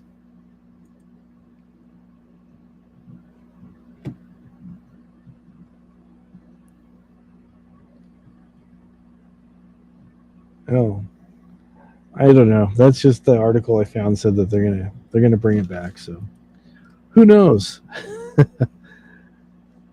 It's always wrong. Yeah, it's true. Usually, if you sit it out for a little bit, usually like about 5 minutes or something, you can usually get it to you. Or sometimes if you take the spoon, like if you've got like a half gallon, you can open it up and kind of skim it across up. Or like back in the day, Thrifties had their half gallons in square blocks. You could get like a ice cream. You get like a thing that would actually, I think Tupperware made them, that would actually was a perfect size for holding that rectangular block of ice cream. And I know some other Rubbermaid or somebody else made one too that was like the perfect size. So what you do is you get that and you take a knife and you trim it like a block of cheese. And you can take like a small sliver, make it a little bit bigger and stuff. I mean, you cut through it, then you put that in a bowl, and then you're ready to go. Okay, you bend spoons. Yeah, spoons. If the ice cream's too hard, the spoons will bend. They're, they're not going to. Okay, okay, yeah.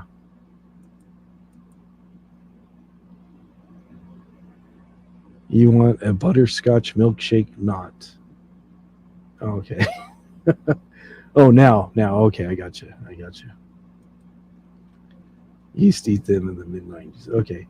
Yeah, you can.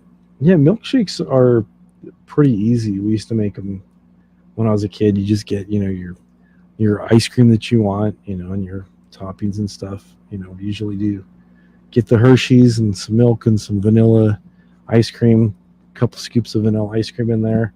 Take the Hershey bottle, just put half the thing in there, put a little bit of milk in there, turn on the blender so it gets all nice and creamy.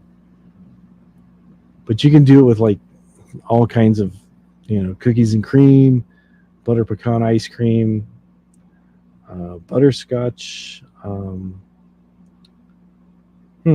don't know what you'd use for butterscotch. Maybe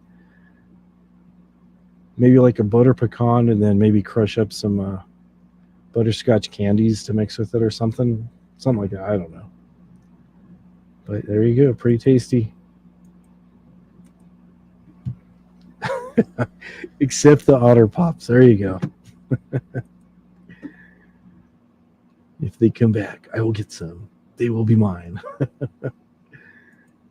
There you go.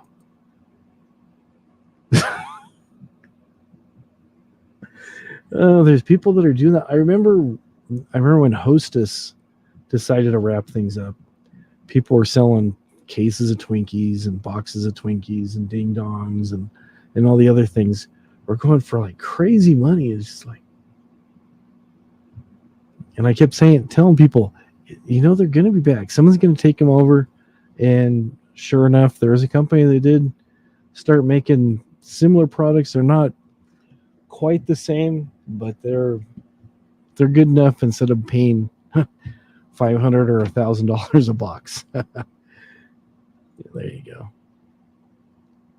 That sucks, man. Yeah. Because you see people out there, and you just want to treat people right and stuff, and and a lot of those places just throw food away. Yeah, I get you.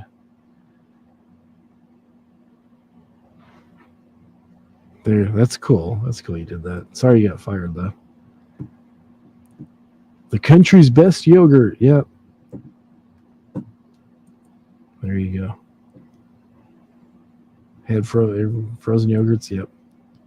Oh, butterscotch syrup. Okay, I wasn't aware that there's butterscotch syrup. I was thinking old school. You crush up. Back in the day, we used to go out to the riverbanks and find a nice flat rock and crush our butterscotch candies on. Right next to the rock where we do the mom would wash the clothing. Yeah. There you go.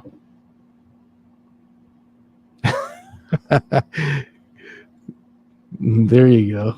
Ding dongs and zingers. Yeah, I remember. I used to like the Dolly Madison ones, because Dolly Madison used to do the zingers, and then Hostess, I guess, took over that part of it. But Dolly Madison had some other ones that were like ding dongs. I don't remember the name, but they're actually I thought they're better than ding dongs. The thing I miss about ding dongs was the nice foil that they put in there. So when you're trying to hold it, you usually end up like cutting your lip or something on the foil. Maybe it's just me. Maybe I was the only one who did that. Yep. 2 years ago, the big packs toilet paper were going for $100 on eBay. Yeah, that's crazy times. Crazy times. Okay, just right cereal. You got to find you that perfect cereal. Yep. Sometimes you find a cereal you like, and and then it just disappears.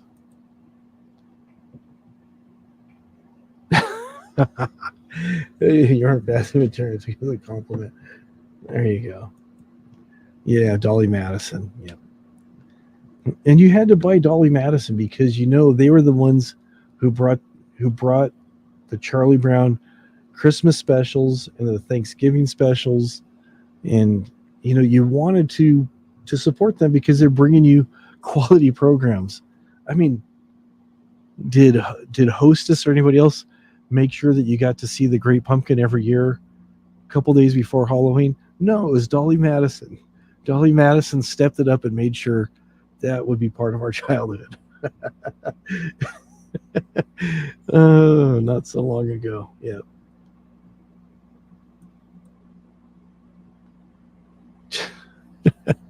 I already told that story. That's such an old story. I'll tell it again. Make it quick. Um, I had been purchasing a couple things, like little things for props from this company called Wish. I'm sure a couple of you've heard of it and stuff. Like one of the things I bought was like this little camera. It works pretty well. It was like $3. It takes like a little mini SD card and other things. It's okay. It's not super high quality, but it's okay. So when there's the big run on toilet paper and you could not find toilet paper anywhere, people were having to resort to buying paper towels. When the paper towels were gone, people were having to resort to using the Scotch-Brite pads and all that stuff. I go, you know what? I'm going to go and look and try to find some toilet paper somewhere. So Wish was offering toilet paper, and they said one pack was like $5. I'm like, oh, okay, buy a few packs and stuff. There was a couple packs that were like $1 a pack, and I'm like, oh, that's pretty cheap. So I ended up getting a few different packs, having them come in at different times because I wasn't sure what the delivery is going to be like because everybody's out of stuff. So desperate times call for desperate actions. So I ordered these things of toilet paper on Wish. When I got them, the rolls were like this big. It looked almost like the type of paper that you put in an adding machine or a credit card machine. If you've seen the little carbonless paper they put in those machines, it's about that big around. And what they called one pack was a single roll that was wrapped in plastic. Yeah. Anyways, Lay's potato chips. You go to the factory and buy a garbage bag full of chips for $15. I had a neighbor who was a delivery guy for Frito-Lay, and they would have to throw a bunch of stuff away. He told me, he goes, okay, he goes, I got some stuff I'm going to be throwing away. If you guys want the chips, I have to keep the bags, but if you want the chips, bring something to put the chips in, and you can take as much as you want. But, you put them in brown paper bags or whatever. After a while, the chips go stale. But, yeah, there's quite a few times he just like, he goes, you like Doritos? Yeah. So he'd open up the big bags of Doritos and put them in a paper grocery bag. You like Ruffles? You like this? So I only brought one bag, so there's a whole bunch of stuff all dumped together. So it's like, looked like a party mix. But, they're free. They tasted fine. It's just like they pull them on the day they expire or like right around that time. And these chips were like a day or two old. They just were past the sell-by date. They still tasted fresh, at least for a few days, but then it was what it was. Anyways, what did I miss here? Dolly Madison snack cakes were tasty. That's right. I know back in the day, people were talking about this big scandal of, was it Ashley Madison or something, one of those dating sites? I thought they were talking about Dolly Madison. I said, Dolly never did me bad like that. So, anyways. Lucas Limon, yes. Part of it, I heard there was lead in it. Another thing, too, that I heard, the citrus, the acidity of the citrus powder that was in there was actually stripping enamel off kids' teeth, was another reason why they discontinued it. You ate so much, you got to say. Rudolph the Red-Nosed Reindeer was brought to you by Norelco. That is correct. Yep. There you go. I can't even talk tonight. Seashells soap.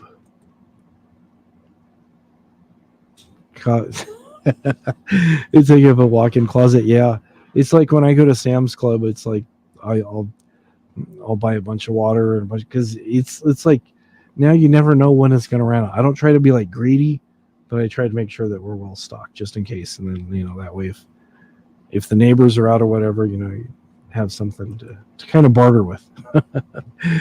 Yeah, your job got very easy for a while. There you go. You're right. Yeah, grab packs. Yep. There you go.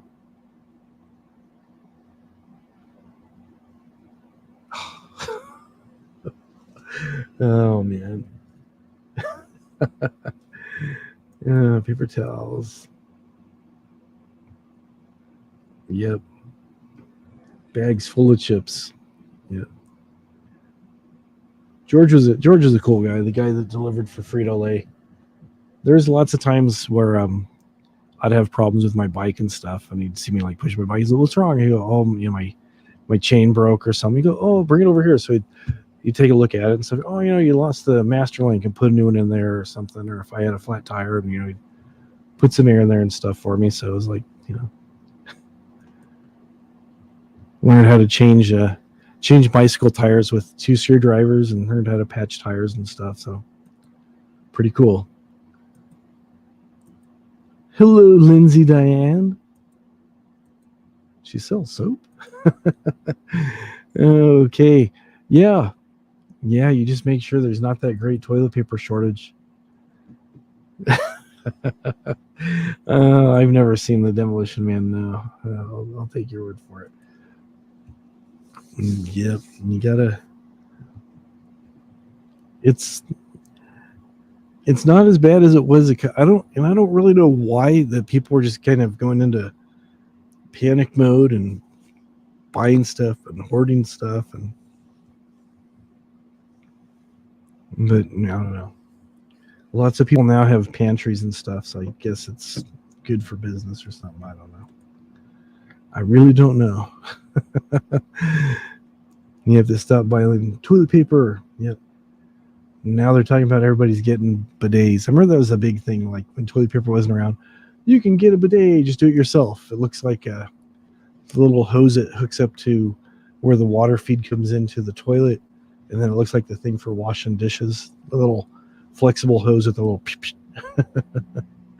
There you go.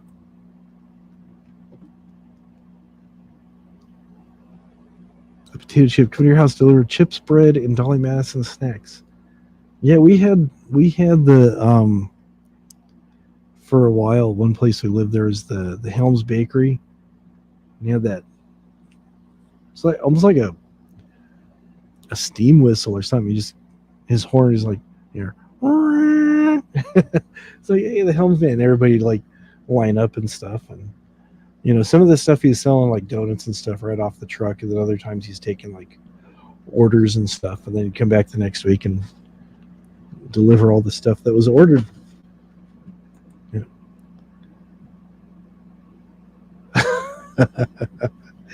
You think the internet's expensive? Yeah, you're going to have people that are going to be trading you rolls of toilet paper. How much for a month of internet service? Is that like 12-pack of twin ply? There you go. Charlie chips. There you go. You sign your life away for expensive snacks. Yeah, I worked at a place and they had the honor box, and it lasted, I think, maybe 3 months, and it just disappeared one day. And asked the guy what happened. He goes, "Nobody's putting money in. People just thought they were free snacks." Oh man, that's crazy. Oh, a bidet works. Okay, does the job. There you go.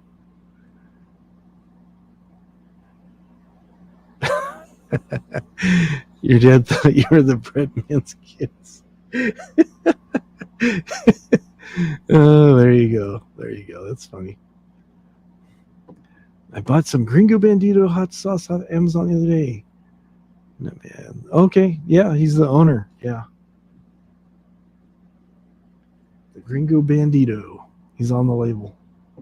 There you go. Charles Chips was the truck. Okay, there you go. Did the bread man give you extra snacks? Okay, okay, 5-ounce bottles. Yeah, it's pretty good size.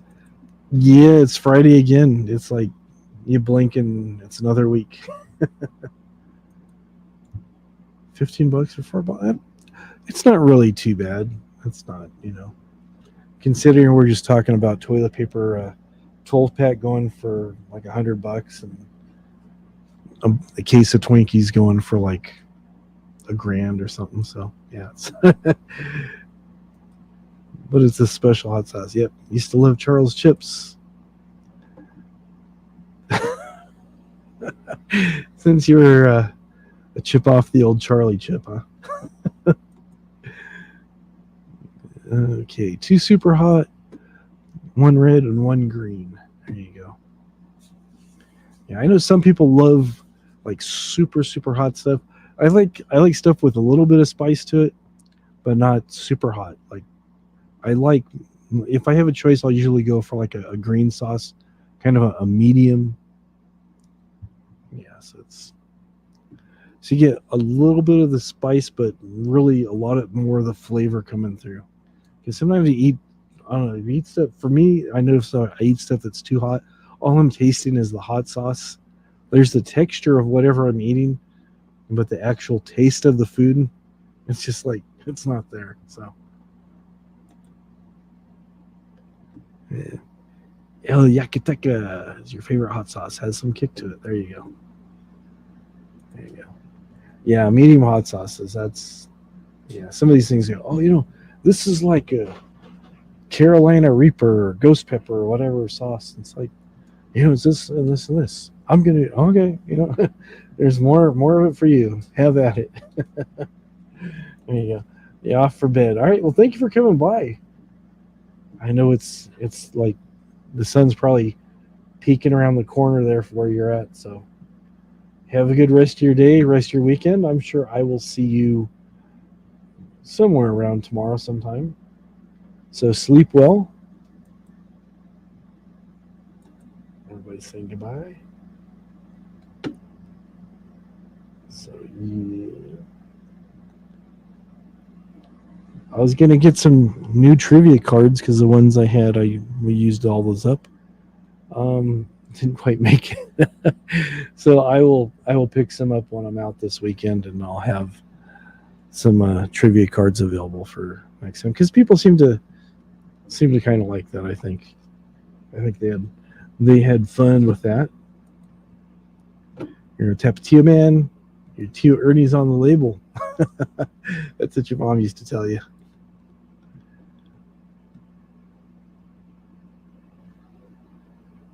Aardvark hot sauce. Never heard of it. Okay. Yeah, good hot sauce has nice heat and good flavor. Yeah, I totally agree. Totally agree. My cousin years and years ago when she was in college was dating this guy from where is he from? He was from one of those islands pretty close to the Philippines. I don't remember which one he was. Anyways, he was from one of those places and stuff, and he was visiting my grandparents. She brought him to Thanksgiving dinner, and he was sitting there and he's kind of picking at his food and stuff. And my grandma goes, "Oh, what's wrong?" "Oh no, everything's fine. Everything's really good and stuff." And he was trying to eat it, but then, after she started putting some stuff away and was bringing out dessert, he kind of looked over at me and my grandpa. And he pulled out his hot sauce. He goes, "Do you mind?" And they were like, "No, it's fine," because he's worried he's going to insult my grandma. So he took out he had these bottles of Tabasco sauce, and he's just drenching everything, the mashed potatoes, the stuffing, everything. And we're like, we just thought it was odd.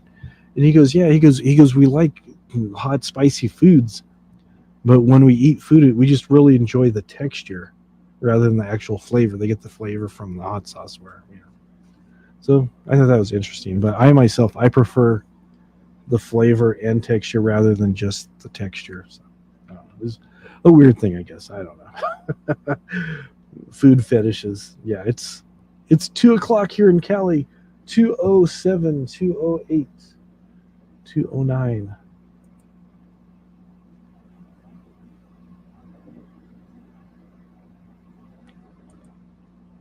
You're in Ohio. It's weird. Like certain spots of the country, it's like you have a big section that's the same time zone, and then other places. And then a friend of ours, James, some of you guys know, he is actually in Atlantic time. It's something you have like Pacific time, Mountain time, Central time, Eastern time, and he has Atlantic time. He's like way at the far end of Canada, and he's like 4 hours difference from where I am. So like right now where he is, it's like 6 a.m. It's just kind of hard to kind of coordinate things with him sometimes. But yeah, time zones are kind of tricky. Okay, it doesn't get used much unless you're out of. Yeah, Tapatio, it was okay. I mean, I've tried it a few times. The Tabasco was like kind of like okay. The green Tabasco, I do really like that a lot. But the red Tabasco, yeah. Okay, she's by Cincinnati. Tribes in Pittsburgh. It's about the flavor for you. Okay. Playboy. New Brunswick. Yeah, that's where our friend James is from. Okay, Kahlua hot sauces. Ain't that bad. Okay. You got red and green. There you go.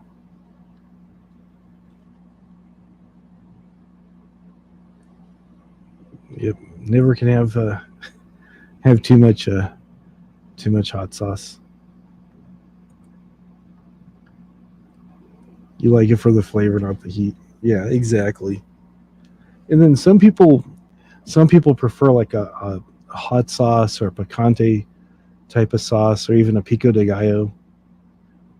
If I have a choice of how I get my hot sauce, I'd rather have it like be in salsa form with chunks of tomato and peppers and stuff.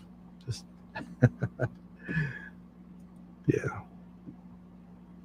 Oh, take it, heat up, mix it with butter. Yeah, I hear people talking about drink milk if you eat something real spicy and stuff. Not water or soda because that just kind of spreads it, but the milk actually like breaks it down some. So at least that's what they say. That is what they say.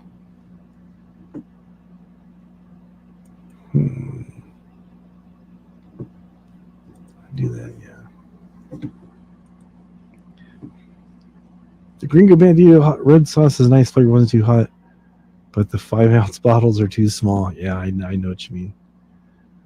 Yeah, I had a phase where I was just going through chips like crazy. I had a thing for chips and salsa, and I was going through the big the big jug with the handle on it. I was going through one of those by myself a week. Yeah. Can use half a bottle on a burrito. I hear you. I hear you. You like hot sauce that packs a punch, and we'll put some lead in your pencil. There you go.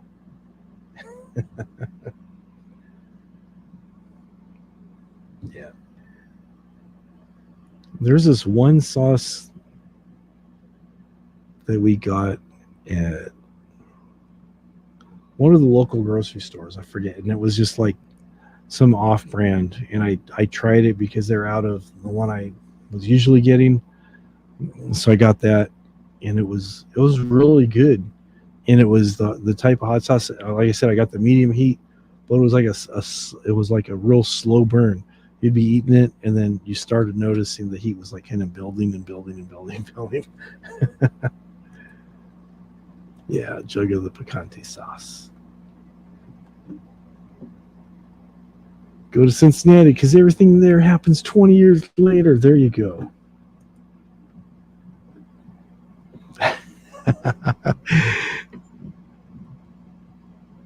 Oh, you'll use it. Trust me. You got a gallon thing of salsa. It's too big. We don't do catering. Yeah, I'd get a gallon. I'd go through that thing. because I think the jugs I was getting,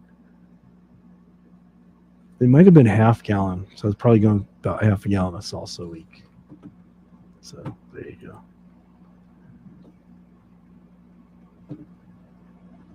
Yeah, he got it off Amazon. Yeah, he said he got it off the Amazon there.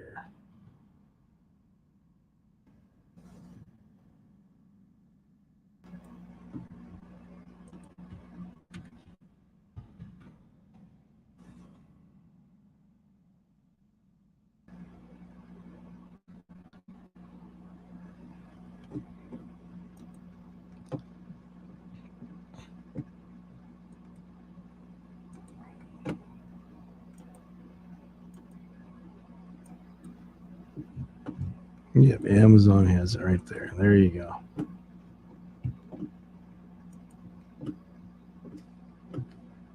Depends on what exactly you're looking for.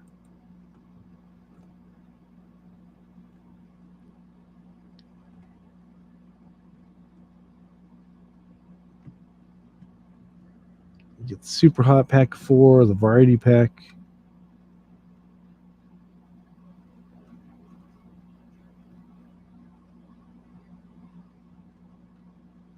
There you go. Gringo Bandito.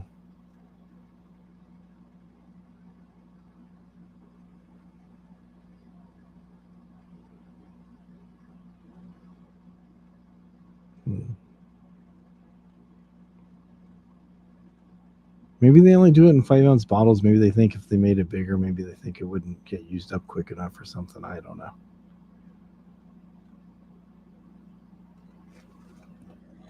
But yeah, you can just get just about anything you want there on the old Amazon.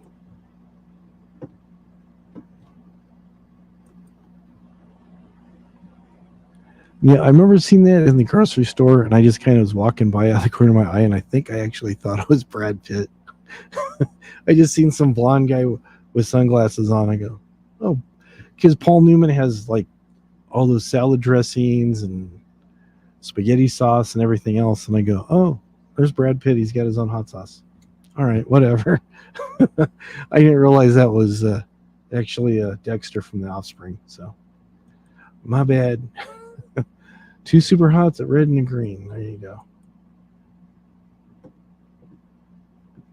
Yeah, there's quite a few on there.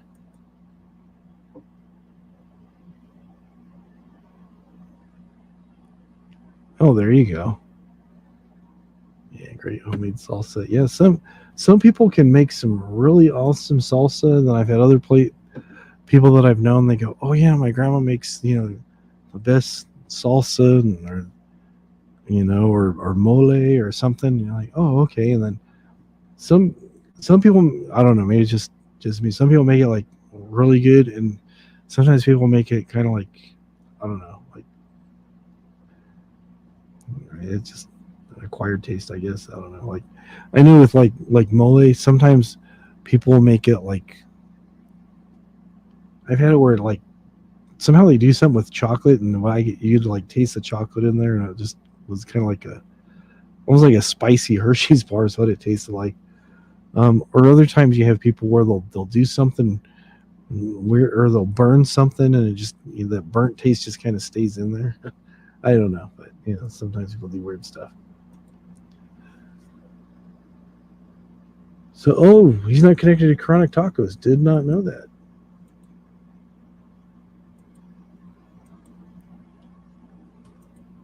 Yeah, it's Dexter. Dexter Holland on the label. Yep. Yeah, like I said, I thought it was Brad Pitt on the bottle. Okay, that secret aardvark hot sauce is really good. Okay.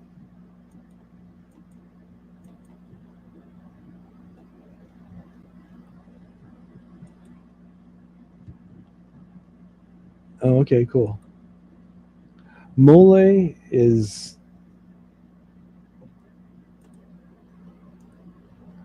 it's kind of hard to describe what mole is for someone who hasn't had it.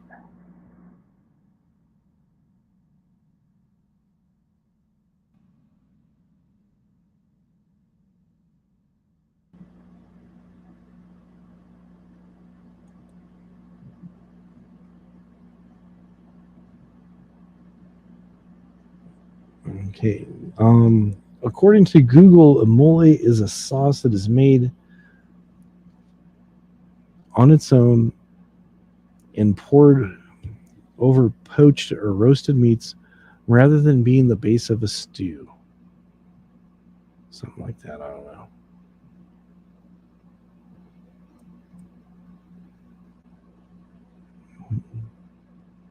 And then mole sauce is like chicken broth, tomatillos, about 3 different kinds of chilies: chipotle, ancho, and guajillo chilies, and garlic, and some other stuff in there. And then there's chocolate in there and sugar in there as well. So it's kind of like, yeah. Yeah. Mole's like a chocolate based, it's like a different type of sauce. It's like, it's probably the same. It give you depression. Pretty much. I know some people love it, and some people like you say it's the worst thing I've had.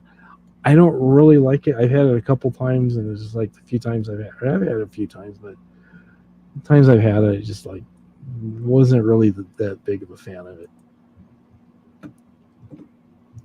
Trio's Tacos, okay, have to check that out.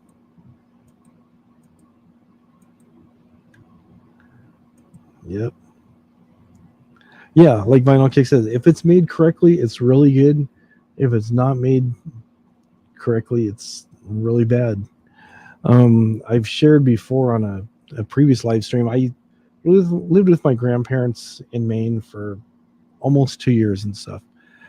And for the longest time, I could not eat zucchini without getting sick. And the reason is because of how my grandma made it. Most things she could make really good, but zucchini.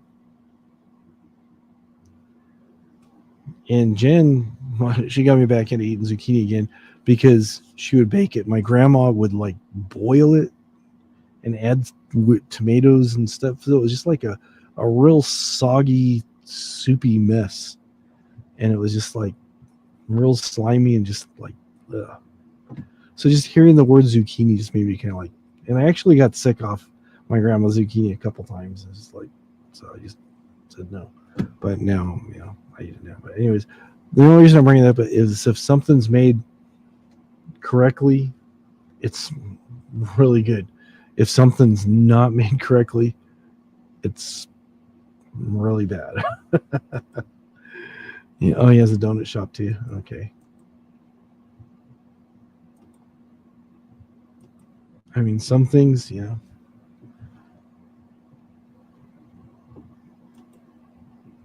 Yeah, fried zucchini is awesome. When they bread it and stuff. Baked zucchini is really good too. You just cut it up, put it on a tray, and then bake it in the oven. But like the stuff that my grandma made, and then I was talking to somebody else. They go, "Oh, that's just the way that people on the East Coast do it," and it's just like, really?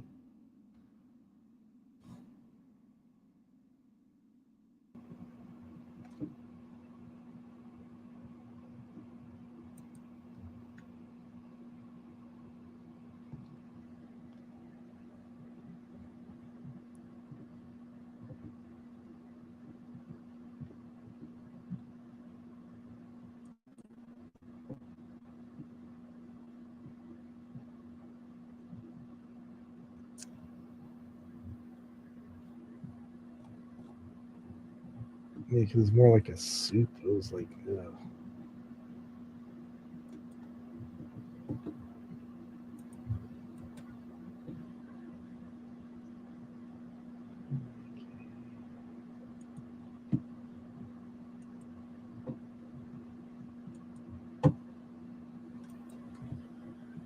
fried pickles and ranch is good too. Yeah.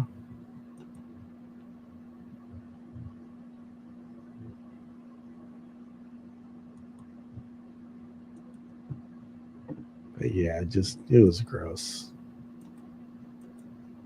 Yeah.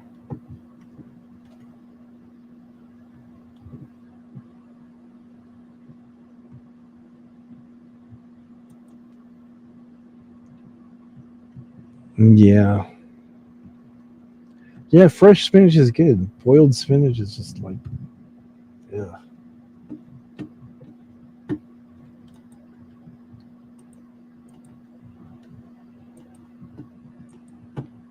All right. Fried pickles. That's good. This is vinyl.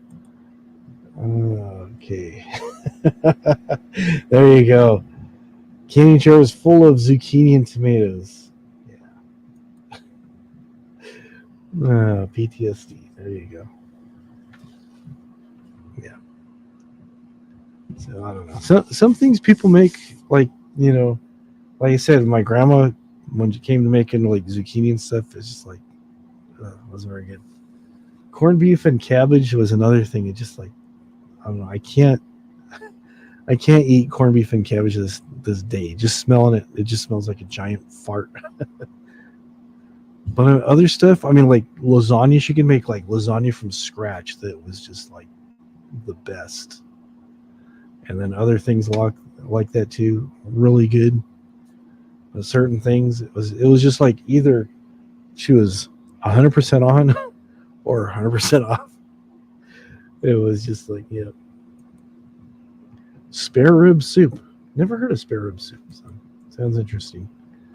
So there you go. Yeah, that's pretty funny. Pretty funny. Pretty funny there.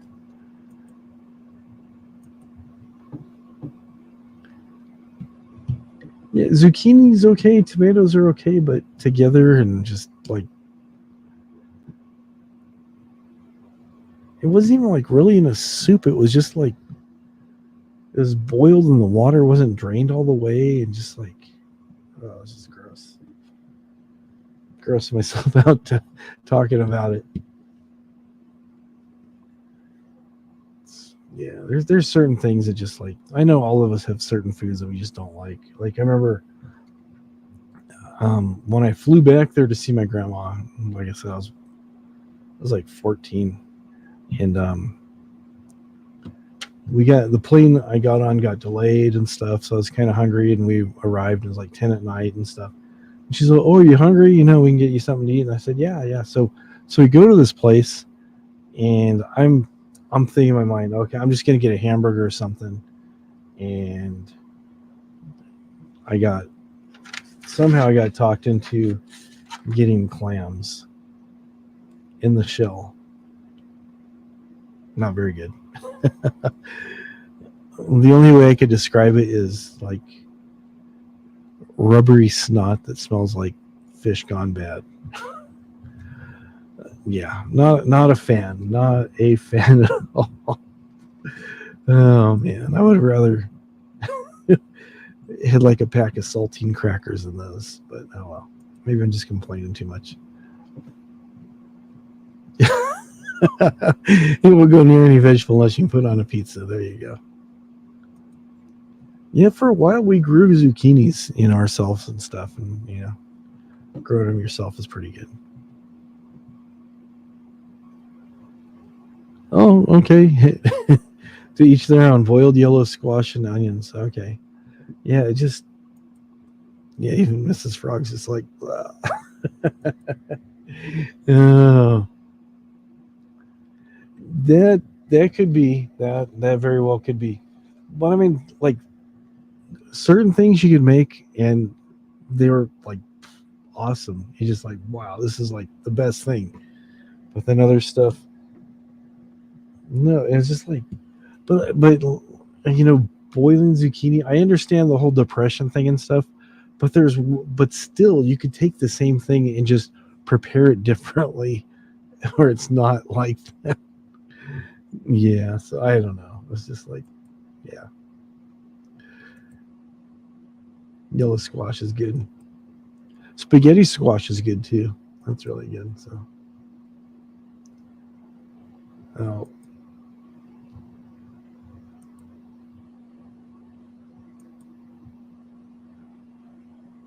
burkini and tomato. Can't say I have. Can't say that I have. Carrots and onions.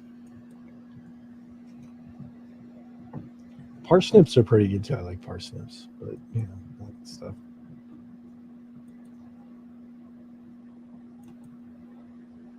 Alrighty.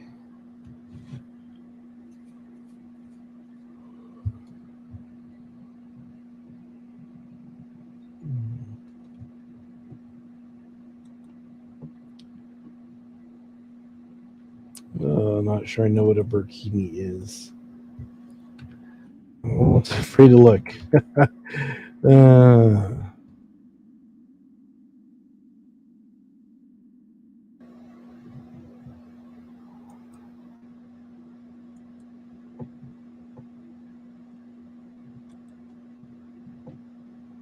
That's okay. There you go. Yeah, I just looked it up right now. Yeah, it's when modesty matters.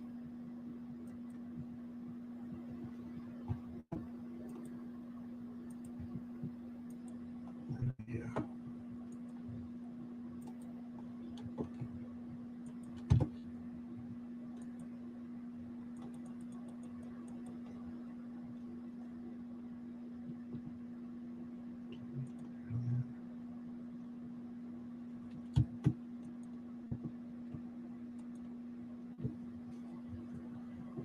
All right, let's do this. Let's get back over here. Alrighty.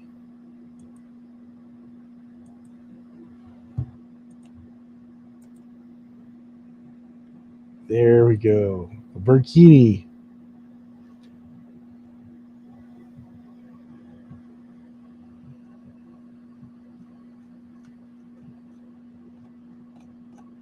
That's all we're getting is those pictures there. Okay.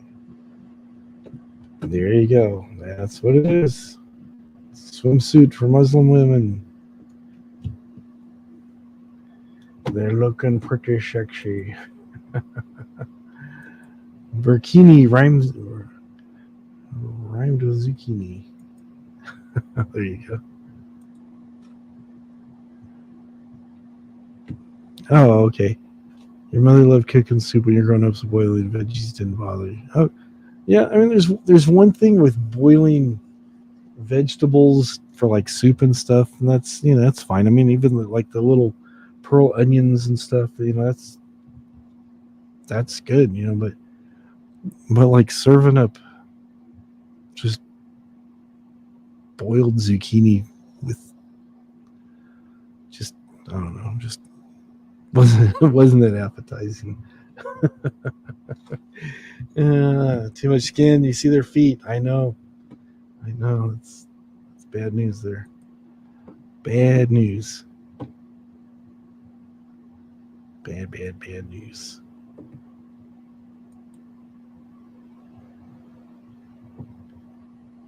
So,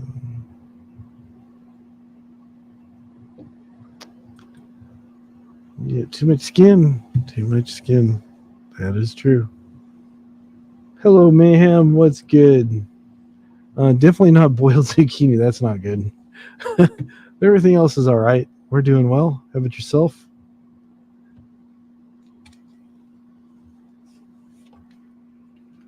I got Ricky's. So yeah. Yep.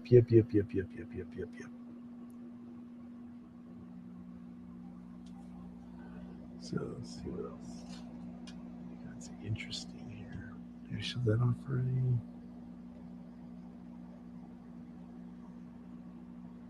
I got a few things here. Yeah, these are not records, but I did buy this the other day. Sisters of Mercy, 3 CDs, triple album set. So I guess this is what they call a box set because it comes in a little box thing. There is First, Last, and Always. It has 6 bonus songs on there in addition to the regular ones.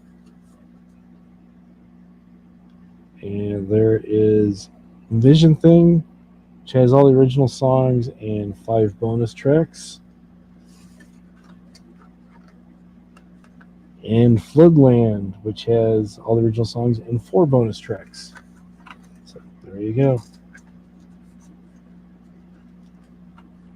Howdy Oberdare. There you go. Yeah, this was like $13. So you get 3 CDs for $13. Comes in its little case.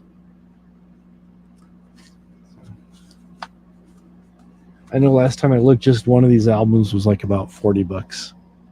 So, I mean, I like records, I like CDs, I like streaming music, I like cassettes, I like it all. I'm not picky. I'm not picky at all. And I guess there's another auction later today. The Vinyl Archivist, if you know that channel, there's an auction going on over there. It seems like lately they've been having auctions at least once a month. So you got that. Got that to look forward to. 45s. What I showed, those were actually CDs.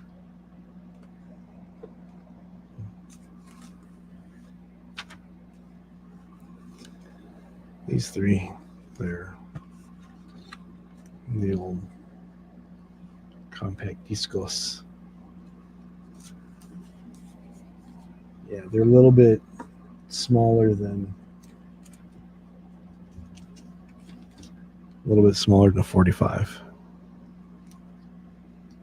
This is a Seven Nation Army on a 45. This is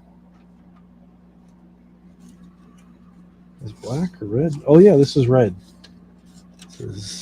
No, it's black. Why did I say it's red? The label made it look like it was red, but it's actually black. Fooled myself, didn't I? You think CDs have been discontinued? There's still some places you can get CDs. They're still selling CDs. There's supposed to be a resurgence of CDs. Everything kind of goes in waves. People get tired of it and stuff. So I do like 45s. I do, if I see something, I try to find an album. Sometimes I find stuff on CD, or not CD, rather 45s, like this here. This I got for pretty cheap. This is The Clash. It's on blue vinyl. And this is a 45. It has, how many songs on here? White Man and Hammersmith Palace. And on the B side is, what's on the B side? I don't remember now. Sometimes on the 45s they'll put bonus songs that aren't even on the album. Like this one has Oh Baby Oh, It's Not Over. So there you go. You download whatever you want for free. Are you Napster? I run you Napster. There you go. If you can get it for free, there you go. This is on a transparent blue. This is Never Mind the Bombings. Here's a six figures. 45s are cool because lots of times they'll to kind of make it more of a collectible thing, they'll do different colors. Lots of times they're still black, but sometimes you get them in different colors, like this one. Yeah, these two are both black.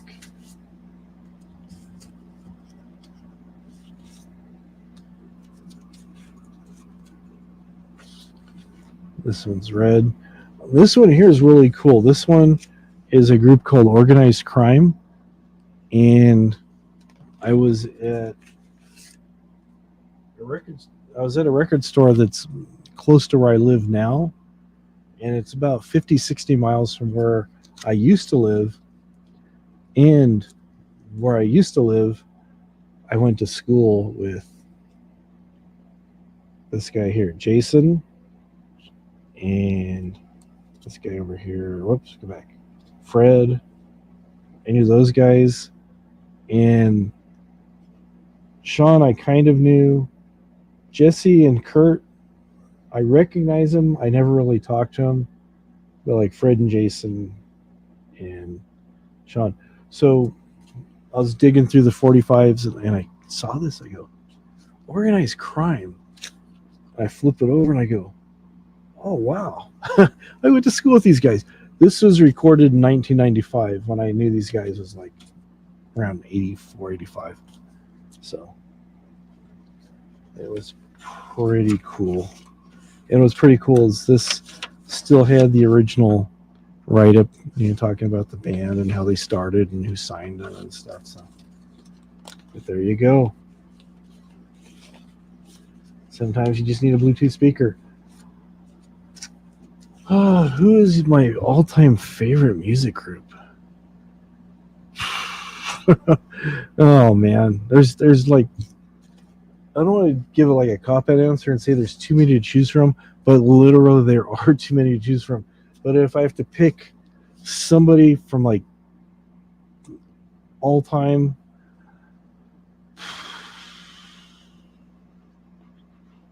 I'll say Iron Maiden.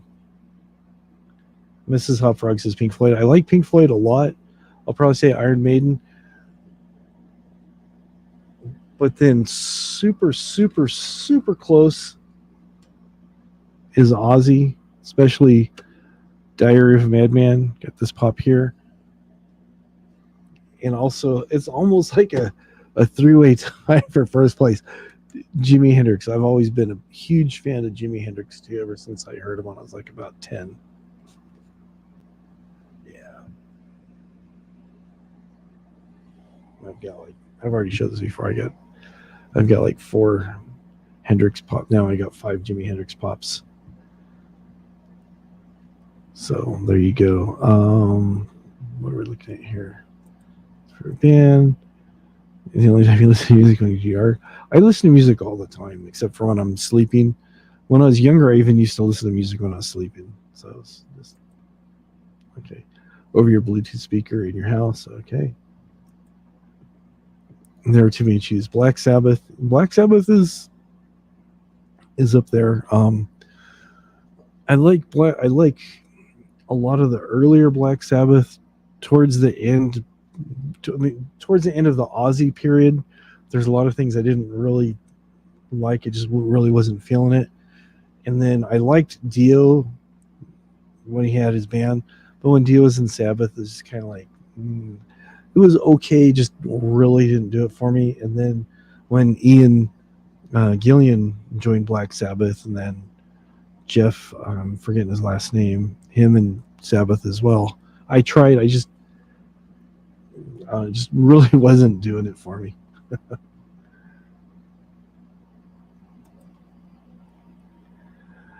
I could probably figure it out. I know it's in drop D.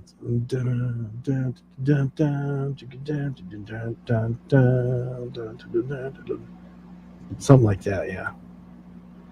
We love Jimmy. Good choices. There's a difference between like hair metal and heavy metal. Hair metal, it's just like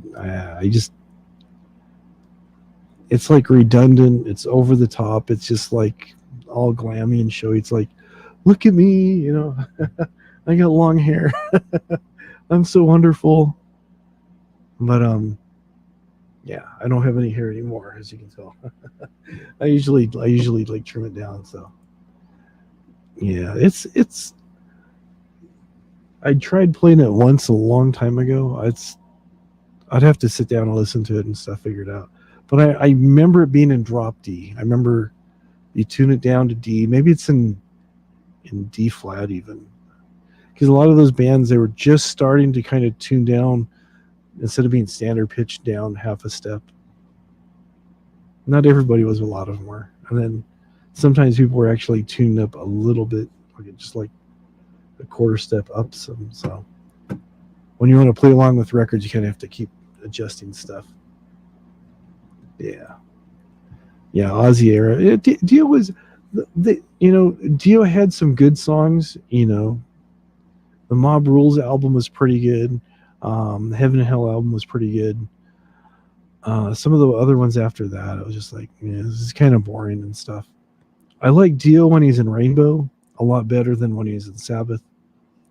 But then I also liked, like I said, Dio especially those first two solo albums, the Last in Line and Holy Diver. Those are really good. Those are on pretty steady rotation when I was coming up. You saw Jimmy's Boots at the Hard Rock Hall of Fame. That's cool. That's cool. Yeah. I remember I went to the Fender factory, which is pretty close to me, and I don't remember what anniversary it was, but they was doing some special promotion of Hendrix, and you go in. They have a big place where you go in there, and they had like a replica of his guitar, along with a replica of an outfit that he would have been wearing during that time. It wasn't.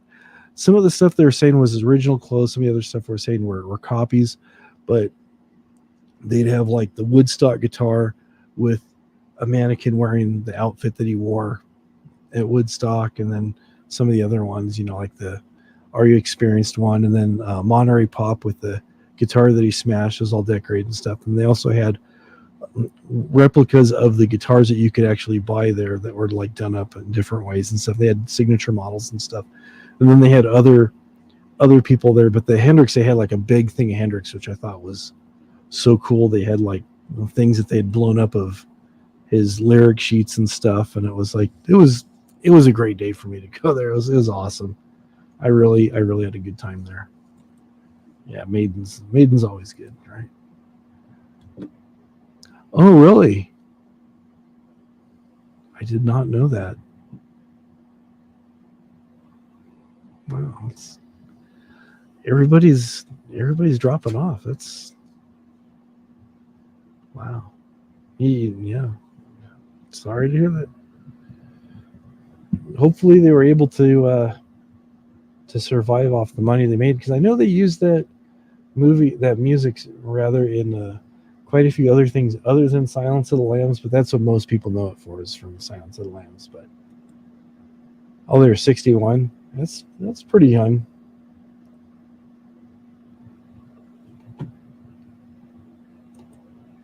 When did that song come out? Like the early to mid 80s, I think. Maybe even mid to late 80s. I don't remember.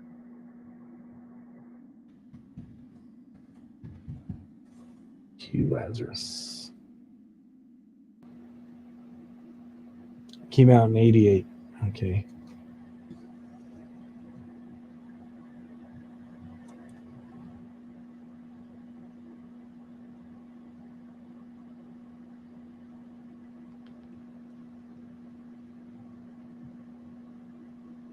Oh, okay. Okay. Oh, yeah. Google is saying that the lady who sang that song was 59.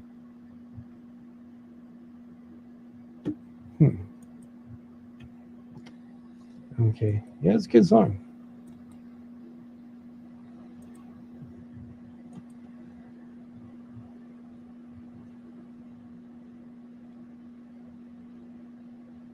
Yeah, I was almost in Silence of the Lambs, believe it or not. I did the screen test, but it just didn't work out.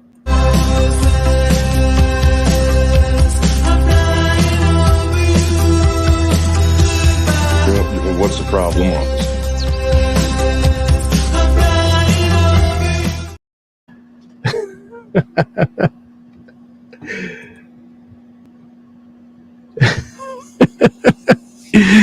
That's one of those things where you put your face over somebody's face. Obviously, you knew that.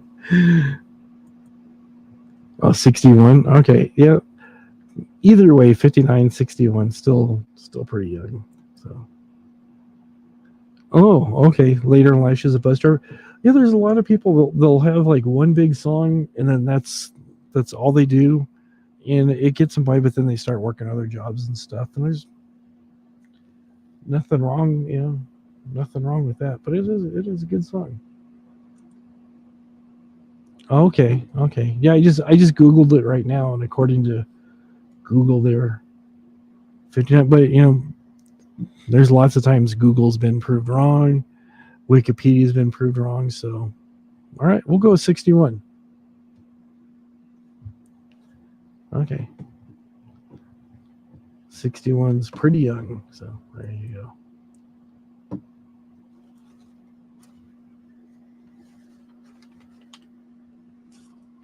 But that was, I don't know if you guys have seen the movie Silence of the Lambs, that was a pretty weird movie. They did a good job with it, but it was just kind of weird.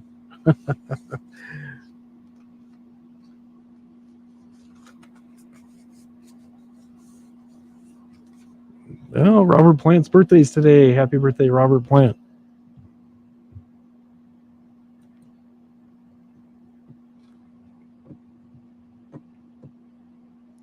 In 1848.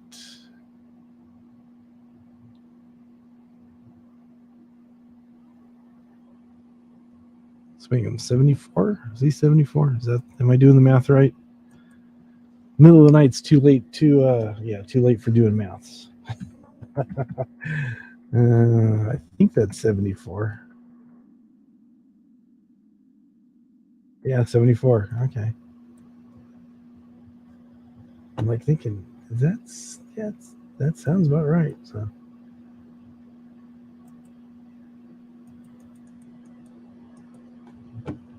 that sounds correct. 74.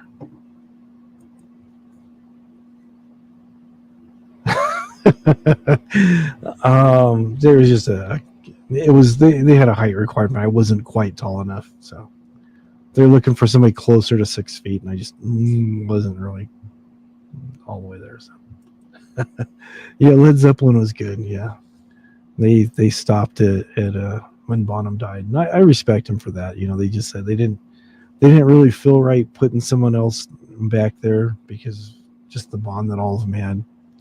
You know, some bands they're able to carry on. And it's usually someone who's been kind of or behind the scenes hanging out doing stuff. Sometimes it might be a drum tech. Sometimes it might be just someone that somebody knew that they played in another band earlier. But all these guys, they kind of camp together and stuff. And you know, they just said, you know, since John died, they just figured, you know, that's it. We're done. We enjoyed it, you know. And then they went on to have, you know, some some success doing other stuff. So, you know, but yeah, Led Zeppelin was a really good band. Yeah, I didn't end up being in that, unfortunately. Hello, Jeffrey Honor. There we go. Steve Marriott. I know the name. I'm gonna have to Google who he is. I want to say Humble Pie. Is that right? I know he's with somebody else too. I've heard him before. I know what I've heard I've liked, but I can't think of who he's with. Oh, Small Faces and Humble Pie. Okay, yeah, I knew who he is. Yeah, okay. Okay, so I was right. Yeah, okay. Yeah, he's a really good guitarist. Yeah, I was like, oh, okay. Led Zeppelin. Yep. Okay, I was right. Okay. Yeah, that was like a little bit before my time, kind of. I was like, yeah, I know the name. I'm like grasping at straws. I think that's the guy. But there's been times I go, oh yeah, I think that guy was in that band, and then I realize that no, they weren't in that band. They were in another band with somebody else that was in the band I thought they were in, and just, you know, so sometimes I get the people correct with other people, but in the wrong band. So hello, Rico, how's it going? Yeah, I listen to quite a bit of different things from some different eras and stuff. So I mean, I like, if I had all my CDs out, and you'll see, like, if I have a day where I just, like, at work where I bring a bunch of CDs, I start listening to stuff, I'll go from, like, you know, some metal stuff to Motown to punk to new wave to, you know, everything but country, pretty much. I'll make an exception for like Johnny Cash, but everything else is kind of trash. Hello, thank you for enjoying the Insomniac program. Dread Zeppelin. Oh, I never. Hey, mama, the way you move, gonna make you sweat, gonna make you groove.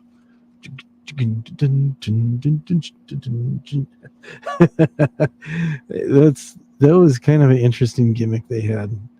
Elvis impersonator singing Led Zeppelin songs, done reggae. It was pretty cool. It was interesting. I remember working with this guy who was like really into them. That's all he talked about. Dred Zeppelin, Dred Zeppelin. I think he might have actually seen him like 3 or 4 times and stuff. And it was just, yeah, it's just one of those things you see it on paper and you're like, no, that's just too random. There's no way that could work. But then when you actually hear it, you're like, wow, they pulled it off. It actually sounds pretty good. Yeah. Yeah, the variety music is the spice of life. Yeah, definitely. Yeah, Dred Zeppelin wasn't bad. Dub Side of the Moon, I have not heard that. That'd be interesting. Some people might say sacrilegious, but I think that would be interesting. I think that's something I could probably get behind, or at least give it a good listener to. Ozzy has a tribute band like that. Okay.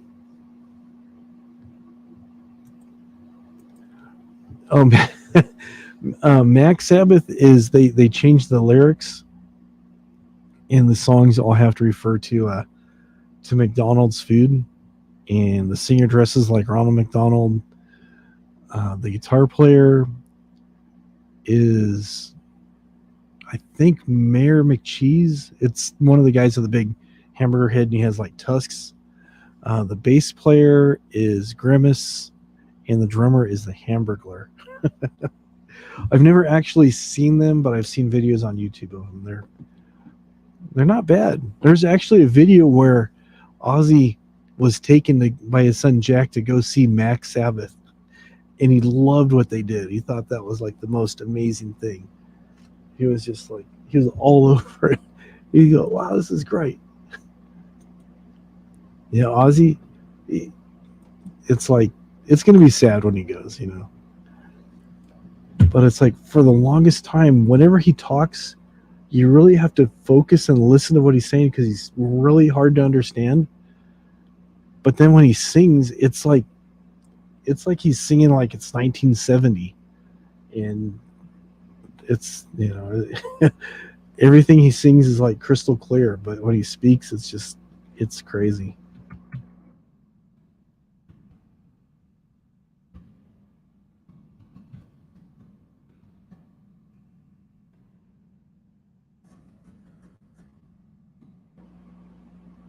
So let's see here.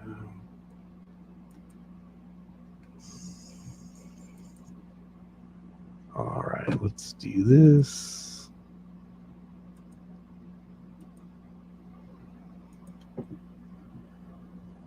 Yeah, I just found it.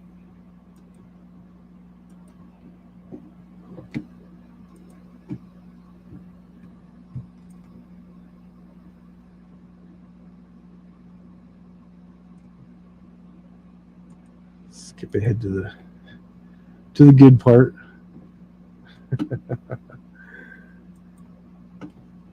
Yeah, Ozzy is a legend. He definitely is.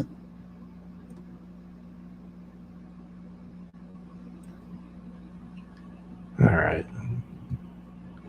Here we go. Whether you're ready or not, here we go.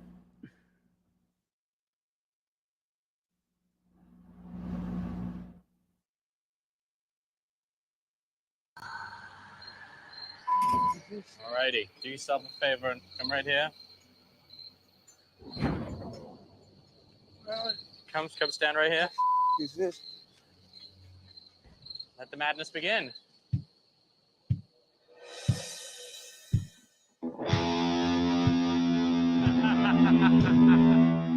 I am frying pan.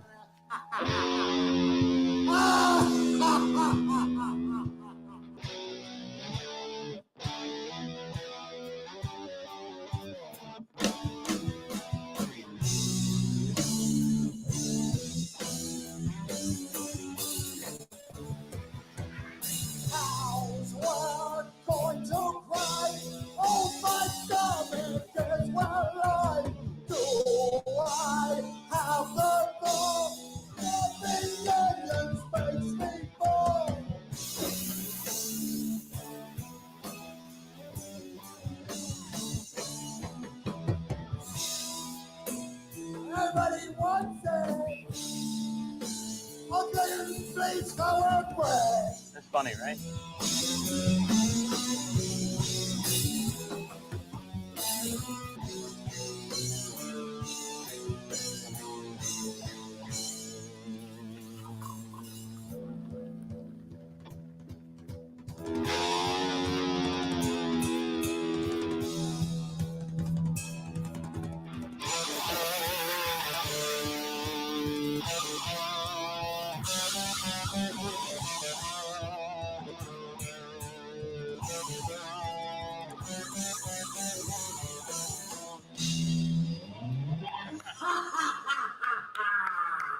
Thank you, old boys. How you doing? How's it going? How long have you been doing this? Oh, Ozzy, a little bit over 3 years now. How long you been doing this? 50. 50? That was pretty good. Ozzy really enjoyed it. I mean, you could tell he just thought that was the best thing. Some artists would be going, or they'd be calling their lawyers right away. They're suing. Ozzy's there. He just thought it was the greatest thing. He seems like the coolest guy. I know some people have met him and said, he's legit, just like that. He's just, so it's pretty cool.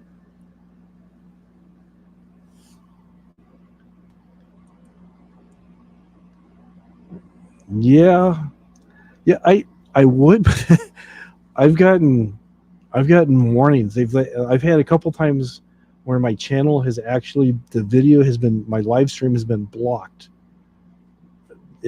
They make it private, and I have to go in and remove stuff. I was messing around with my acoustic.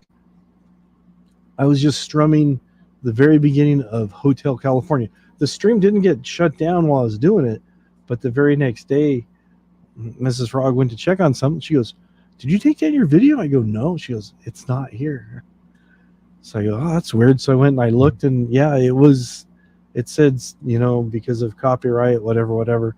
And I know there's some artists that do that. If you play like the actual recordings, like the actual records of stuff, they will temporarily shut your channel down or put a strike against it or something. But I was just playing. I wasn't even attempting to sing any of the vocals. I was just strumming the chords, and I get a warning. I guess I played it better than I was aware I could play, but it was well enough where they recognized it and said no. But I've thought about doing that. I'd love to do, but see, the thing, I'd love to do reactions to music, but my problem is I listen to a lot of stuff, so I've already heard it. I can't go, "Oh, this is amazing." I can't have a genuine reaction to it because I've already heard it. I've heard a bunch of times, and I'm like, "Oh yeah, this is great, and this is why I like it," and blah blah blah. I mean, I could hold up a record and show, I like this record. This came out and such. Like, this is David Bowie, Man Who Sold the World. This was covered by many people, including Nirvana, and blah blah blah blah. Talk about what I like about it. The production, who produced and stuff. There's lots of things I like to do, but sometimes I can't. What I'd really, really, really love to do, and I may need to look into doing this maybe through Twitch or something else, but do kind of like some of you guys are familiar with, like Hydra and some of the other ones, but just play just a medley of a lot of different stuff. Bring in different albums, play a song off this one, a song off that one, just different things, play it. But yeah, a first time reaction, it's like I've heard just about everything. I mean, I'm always hearing stuff like here and there and everywhere. So it's like I can't I can't give a legit reaction, Yeah. YouTube would be so much better. There's lots of people that argue that there's lots of people that argue that they say, there's one guy that I watch in particular. His name's Rick Beato. He does what makes a song so great, and he'll take a song by an artist, like example Led Zeppelin, and he'll talk about it. I know Led Zeppelin, he's not allowed to play any of their music, but some other bands that he does, he's allowed to get the actual studio tracks, and he isolates the bass, the guitar, the drums, and all the other instruments, and shows, basically talks about how the record was put together and what some of the magic that went into it.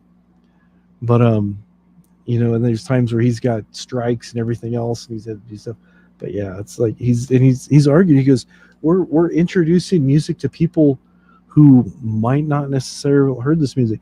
There's a lot of younger kids. I call them kids, because I'm 55. But there's people who are younger than me that have only heard about certain bands like Black Sabbath, for example, through something like Guitar Hero or Tony Hawk Skater. That it's like I was playing Suicidal Tendencies Institutionalized, and this guy at work goes, "Oh, that's a Tony Hawk game song." I go, "What are you talking about?" He goes, "Oh yeah, Tony Hawk. They play the song here. I forget which one it was." And it's like, but you see, people kind of they identify things they've heard in certain contexts. It's like, or they might say, "Oh, there's that Goodbye Horses song. That's the Silence of the Lambs song where the guy's like dancing all weird and stuff." But yeah, I understand what you're saying. Yeah, it'd be nice. Yeah, they don't know anything about music getting lit up. Yeah, I know. They're doing good. Yeah, I could review music, but not react. And like I said, I might have to just hold up an album and say, this is Sonic Youth, Daydream Nation. Talk about some of the songs that are on here. Talk about some of the unique tunings that they did. Their abstract way of playing the guitar, utilizing some drone string, different things. I could talk about stuff like that like all the time. But as far as doing like reactions and stuff, I've already listened to a bunch of stuff. It's like I can't do it. Yeah, exactly. I give everything an open mind. I know what I like. I know what I don't like. Usually when I buy a CD, a cassette, an album, whatever, I'll play it completely through, front to back, always once, almost always twice or three times. And I'll usually find something that I like on the album better than what's being released as the quote-unquote singles. But yeah, so I'll just play a small amount of the song. Yeah, I can do it. But like I said, I just played like a little bit of Hotel California on my guitar, and the video got stricken. So what I had to do is I had to go back in there and take the sound out. So there's a section where I'm just my guitar, and it's like yeah. So all right, well, thank you for that. Yeah, you can find something good in whatever you're listening to. Yeah.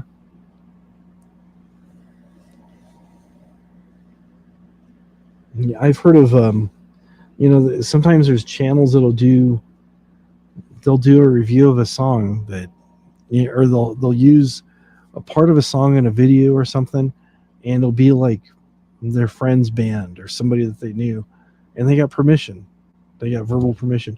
But then later, the band, which we all want to see people become successful, the band gets successful. The recording the management company now owns the rights of all the stuff that they've done, and now this song that you used in the video you made a year or two or more ago now is getting flagged because you're using property of somebody else, even though you originally had verbal permission from the artist. You didn't have permission from the company. It's weird. It's weird. That's all I can say. Yeah, it's a trick they use to promote other songs.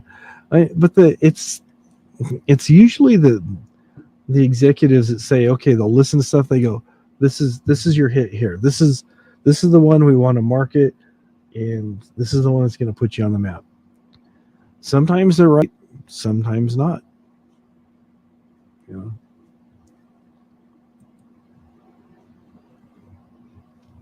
But yeah, I don't want to get too involved talking about the music industry. I've only heard bits and pieces of stuff, and what I know I've just discovered through reading. I'm not an expert on stuff, but it gets kind of dicey, like politics. And you can start talking about, people getting really run over by management companies. Just a lot of people, too many fingers in the pie, where you have artists that should have made a ton of money, but because of being young and naive, they sign the first contract they get into, and they basically sign everything away. Management company gets rich off them. They're struggling. They're still eating hot dogs and top ramen, and then later they just kind of dissolve because they thought they failed because they never achieved the success they thought they could, even though they made all this money because of bad contracts and stuff. So anyways, yeah, you can blame Metallica on here, but not the Eagles. It is crazy. Hey, good morning to you. It is crazy. I was like, I did a live stream like back in July when it was my birthday and stuff, and every once in a while I'll go back and I'll look at some of the comments on my videos and stuff. I noticed that one, I got a bunch of flags on it. I didn't get any strikes, but I got copyright flags on there because I was playing some records, and it lists like about 15 songs, and some of them were like obscure stuff that I didn't.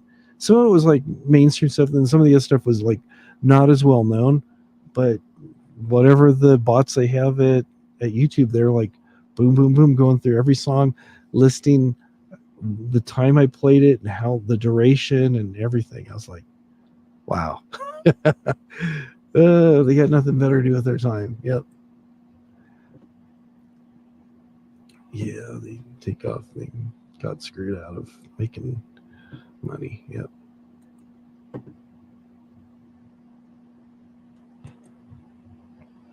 It happens, unfortunately. Unfortunately, it happens to a lot of people.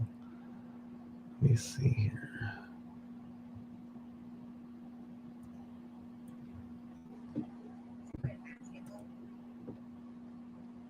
It's not what I wanted. That's under analytics.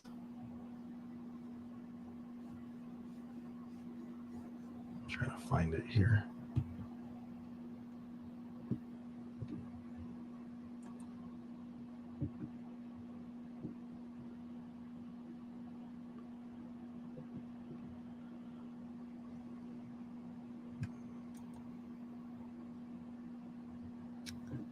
Okay.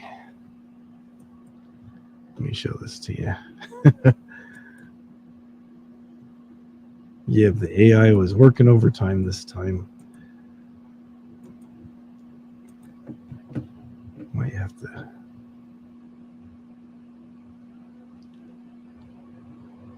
See here. A little bit bigger.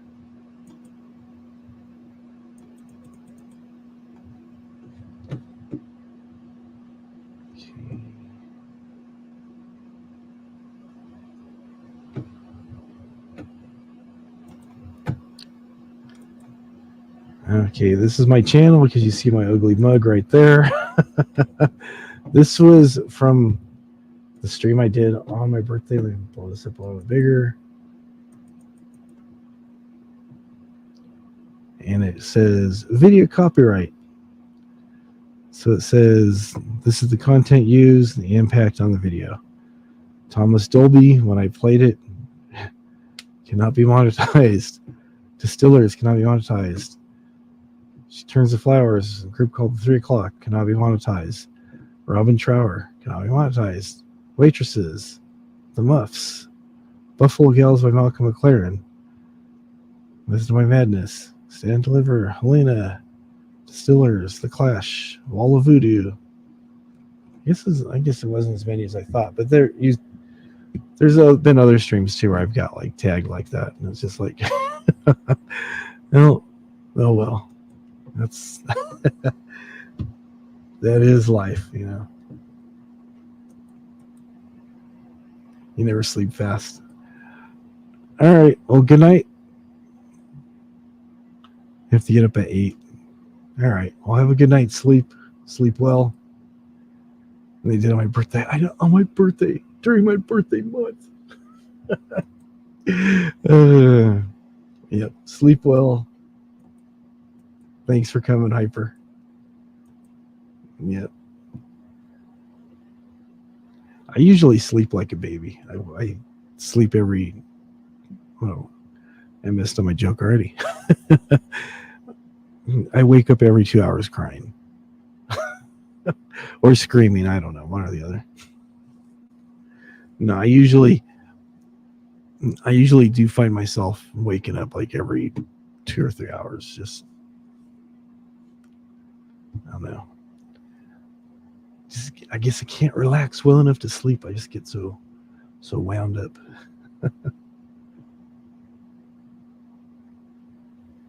So that's, yeah, that was it. But that's a good idea. I mean, doing music reviews and stuff, and I kind of want to start making some videos like I was making before.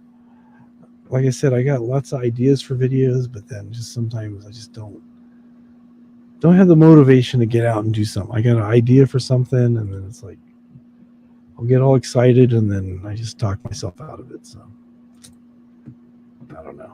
Anyways, I guess I need to just start doing stuff. I mean, the live streams are fun. I like people. Sometimes people come on panel, like tonight has just been me rambling for the last 3 hours or so, and people in the side chat have been talking. Nobody's come up on panel, and just sometimes people just don't want to come up on panel, and other times people are just wanting to come up on panel and just talk about whatever, and it's just that's all good too. We're flexible. We just don't like talking about politics. Some people support the elephant. Some people support the donkey. Just like, I don't know. I've seen it too much. I've seen it too many times where people who were good friends or should be good friends, they have everything in common, and then you throw politics in the whole mix, and it just sours a lot of people. It's just never good. Never good. The girl I work with went and saw Boy George in concert last night in Arizona. Wow. Okay. I did not know he was still doing music. I heard that he'd retired. And then I think I heard he was doing like a DJ type thing for a while. And I never really followed him. So I don't, it's just, you hear stuff and you read stuff and you're just like, okay, so. And then last I heard, I thought he was working somewhere over in the UK and had pretty much retired from music and was just kind of living life. But if he's doing music, good for him. That's awesome. Where is Charlie tonight? I don't know. He's been here before. He hasn't been around for a while. I don't know.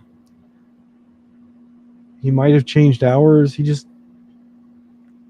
I don't know. Maybe he just, maybe my channel wasn't doing it for him. No hard feelings, I know I'm not for everybody, but it's like, if he wants to come around and hang out, and it's cool. And if he doesn't, or if he just comes around from time to time, it's like I said, we're flexible.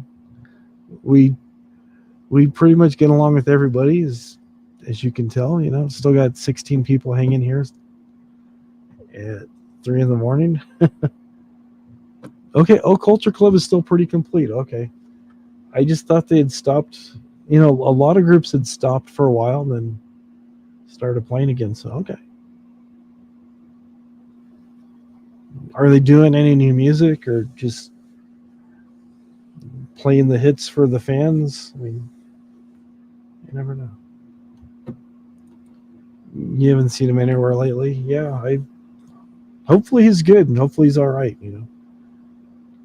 We're still dealing with a lot of things going on right now. Just different strains of this typhoid that's been going on for the last 2.5 years. different strains. Hopefully he's well and healthy and just busy doing Charlie stuff. Yeah. Wish him well. Hopefully we'll see him soon. Yeah, a lot of the people have been getting sick lately, and some people say wasn't bad. I shook it off in a few days. Some people say the original thing I got rid of in a couple of days, but there was some things that held on for a long time, like 6 months or more. So I don't know.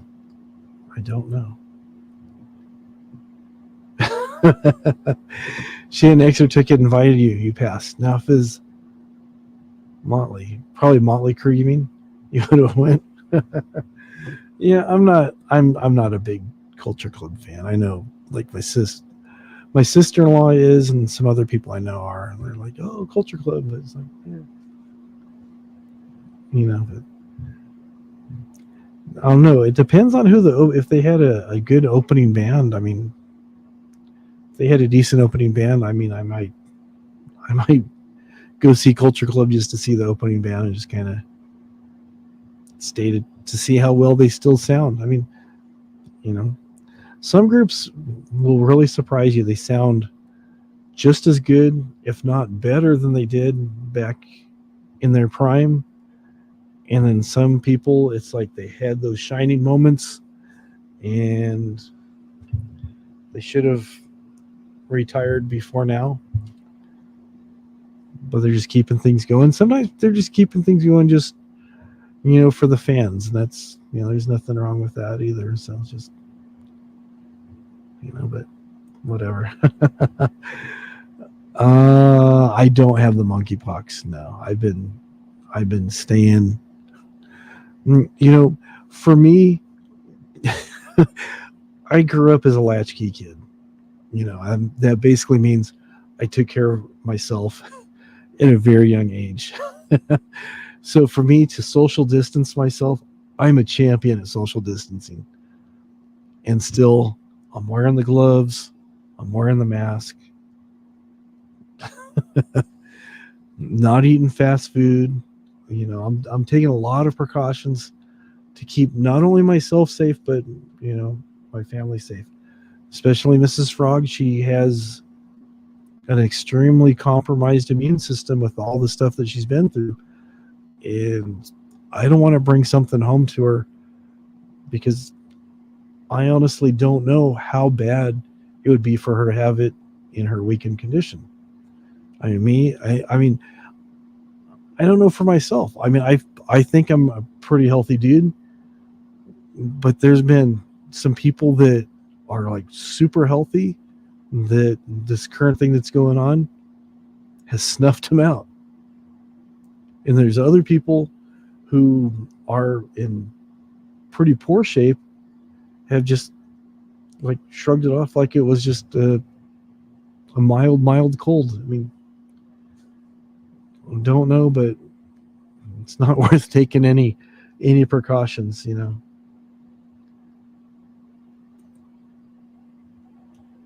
There you go, with Def Leppard. There you go. Is Joan Jett still playing with them? So I think it was Motley Crue, Def Leppard, Joan Jett, and there's another band too. I don't remember who it was now.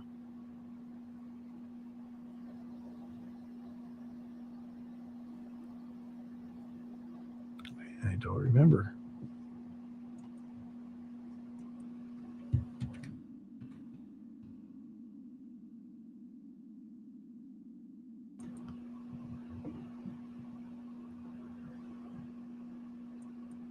Okay, the stadium tour.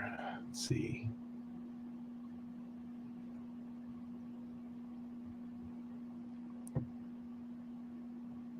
Okay, Poison was the other band, but there it looks like Poison. I forgot about Poison. Okay, so you have Motley Crue, Def Leppard, Poison, and Joan Jett.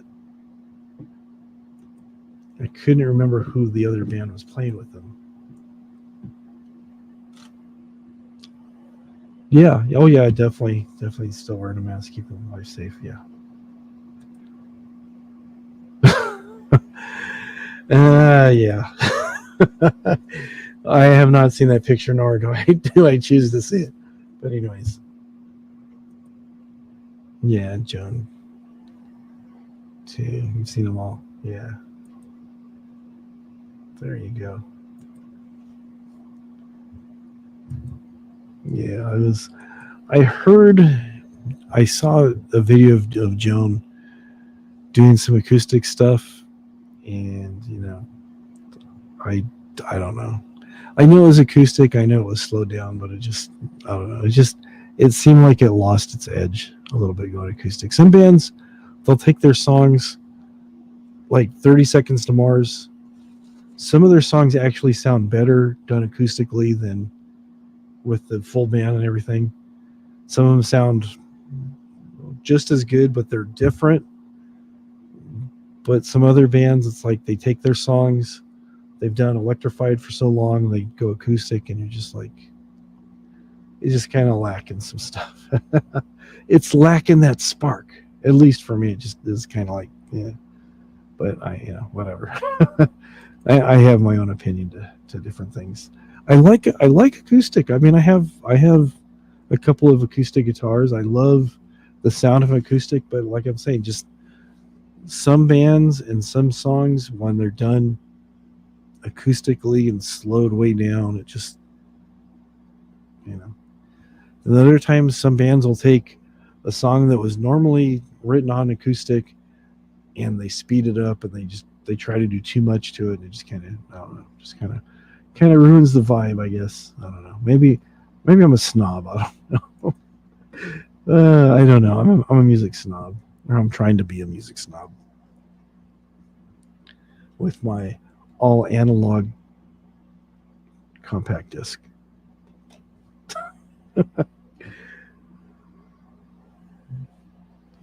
So, yeah. Let me turn my phone off. I've had my phone on here now for the last 3.5 hours, and my phone has been turned on. I was told someone was planning on calling in, and they never did, so.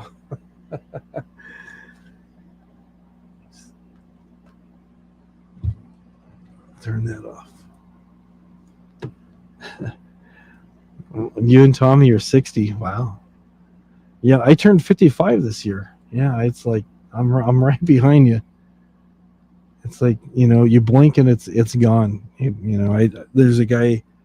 Well, there's actually two guys that I work with, and the one guy's saying the other day, he goes, I can't believe I've been married for 12 years. He got married in 2010. He goes, where did the time go? And it's just like, it slips away from you. And his daughter just started kindergarten this week. And he's like, I can't believe she's already in kindergarten. And another guy, he just had a baby 3 months ago. Just had its 3-month birthday thing like last week. And he's like, he goes, and I told him, I said, treasure every moment you can, because they grow up fast. And he's like, yeah. He goes, I can't believe it's been 3 months. He goes, it seems like we just went to the hospital and she was just born. But 3 months have gone by. It's like, yeah, it goes by fast. You blink and it's it's gone. It's gone.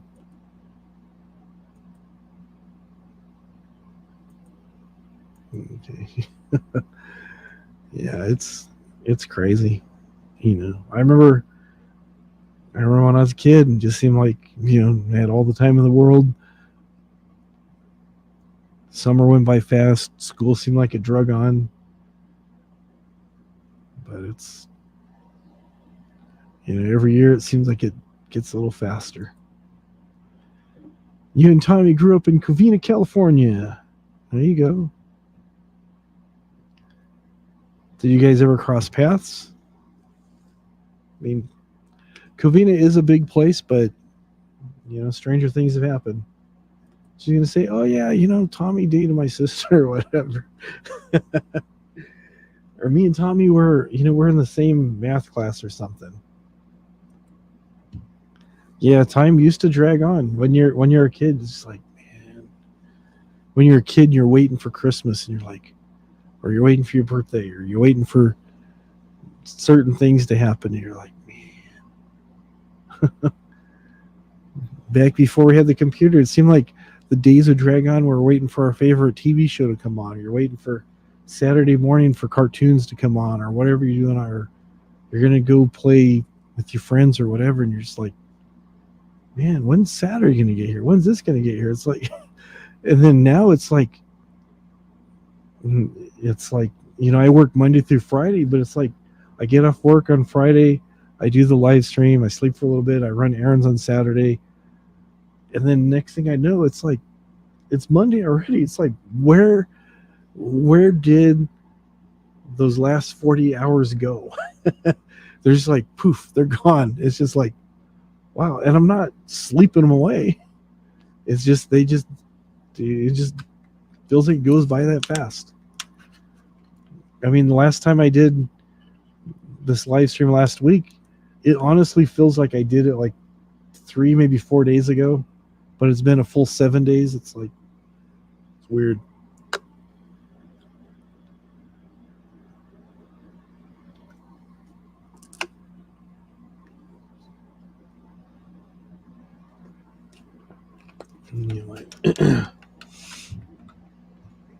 Getting dried out. My allergies are getting the best of me. Oh, okay. So you saw him. He was in a backyard band you went to one night. All right. I'm not sure if that has any significance of it or not. So we'll leave it with you just saw the band. There you go. Yeah, it's crazy. You talk to a lot of people and stuff. And they go, oh yeah, I remember seeing such and such when they started off and stuff. And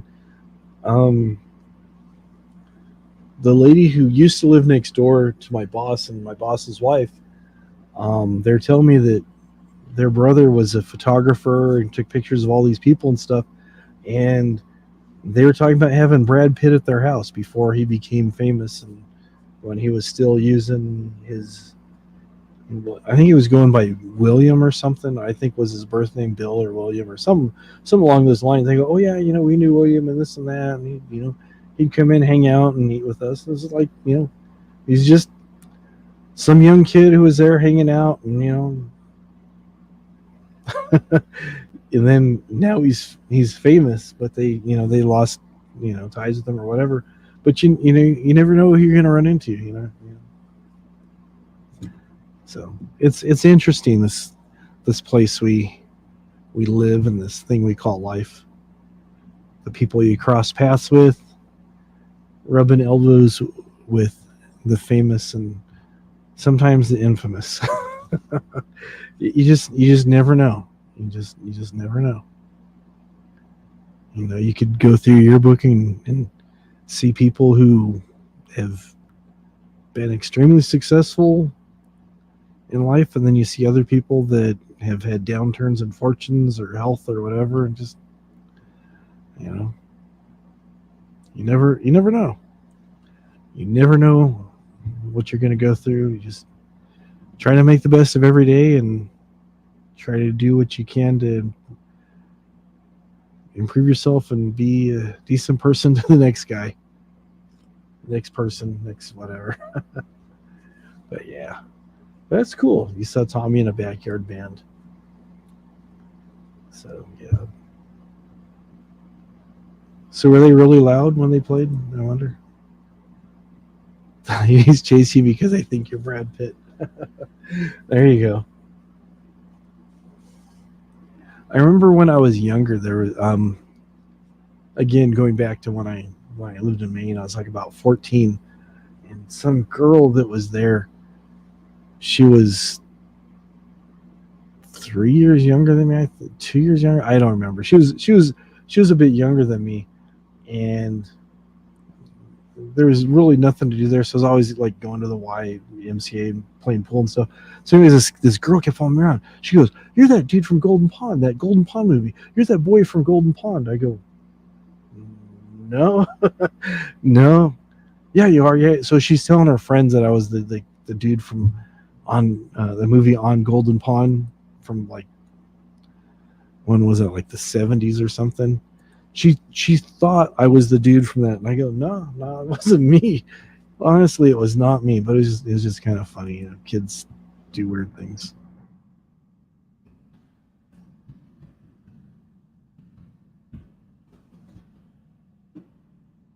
Kid's name. I've never actually seen the movie.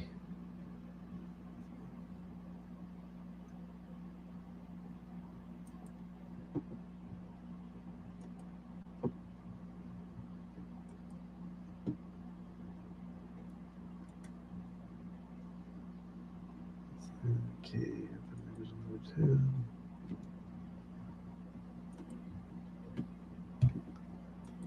But let's see here. Yeah, it was funny. She thought I was this dude. Again, no, it's not me.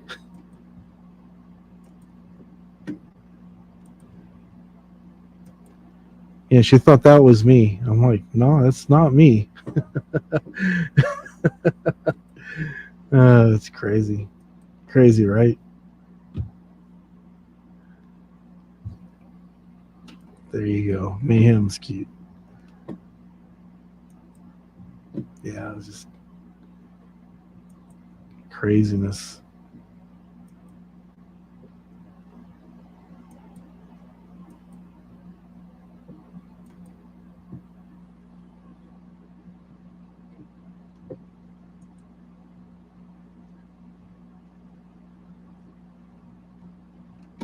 But yeah, it was telling all her friends that was that dude.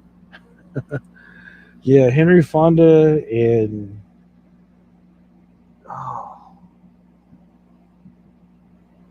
never seen the movie, but I remember who is the old lady on there. She was famous too.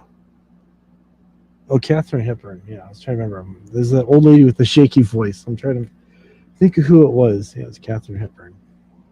I think Jane Fonda was in that movie too. I think. I don't know.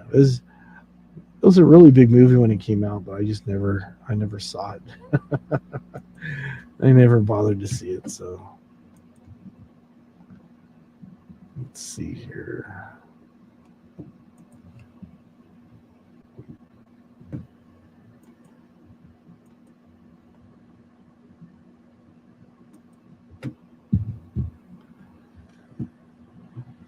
Let's see here.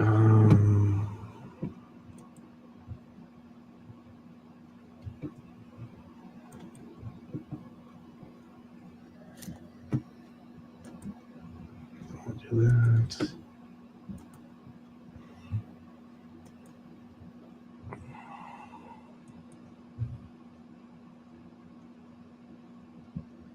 There we go.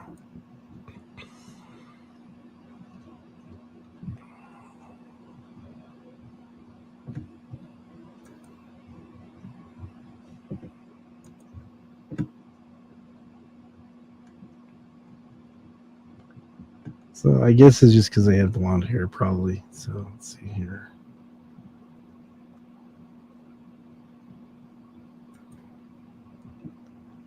All right, gonna bring that up.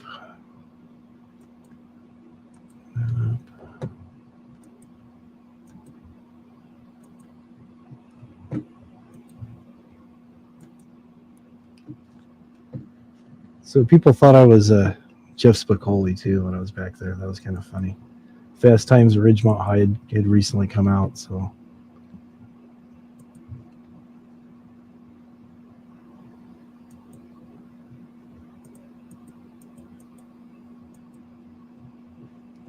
it's making the picture any bigger or not. I don't think so, but anyways.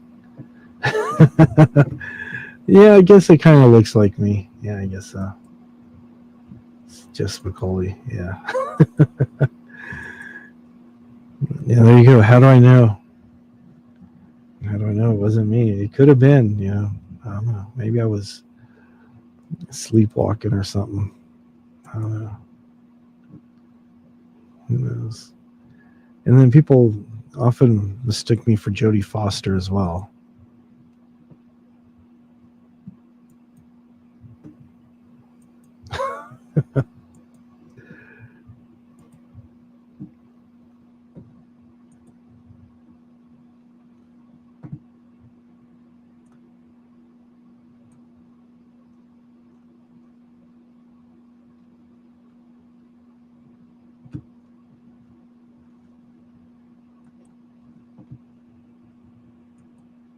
Look at that good looking dude right there. Oh, man. Splitting wood in the summertime, get ready for wintertime. Yeah, people thought I looked like Sean Penn. So, there you go. And I'm glad I don't look like what Sean Penn looks like now. Oh, man. There we go.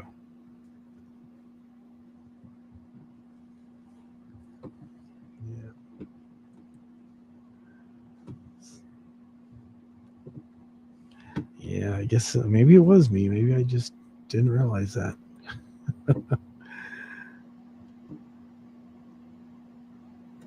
Could have been, should have been me, I guess.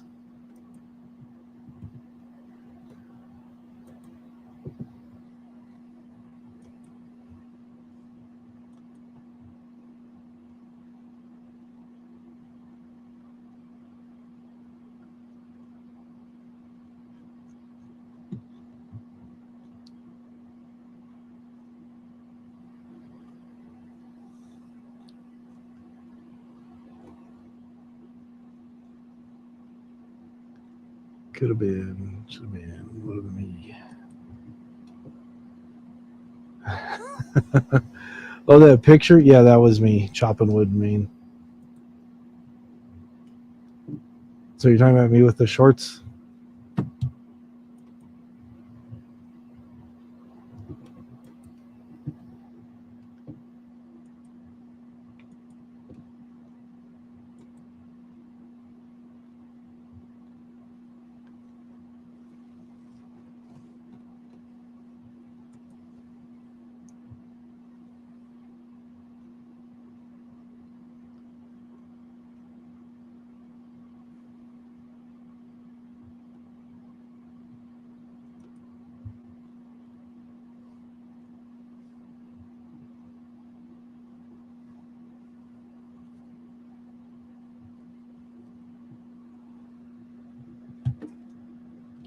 Yeah, some of these pictures are kind of blurry, but yeah, let's bring this back up real quick.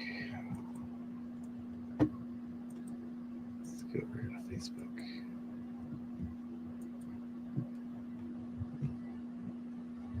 Wow, these. Sometimes when you try to take a picture of another picture, they don't they don't really come out too well. Let's go over here.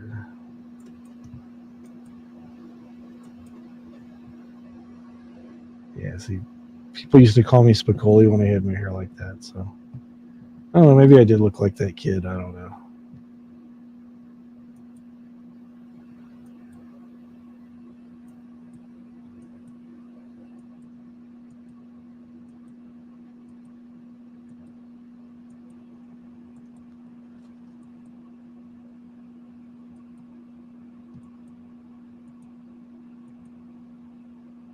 Anyway, that's about it. Yeah, that was me with the long hair chopping wood. Yep. I used to have hair at one time. Chopping the wood. Yep. Chopping the wood.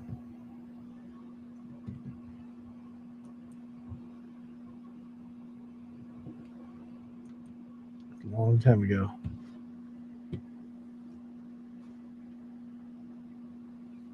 It's a good experience. I enjoyed my time there in Maine a lot. It was a lot of fun. Met a lot of interesting people, did a lot of interesting stuff. So it was good. Very therapeutic. Yep.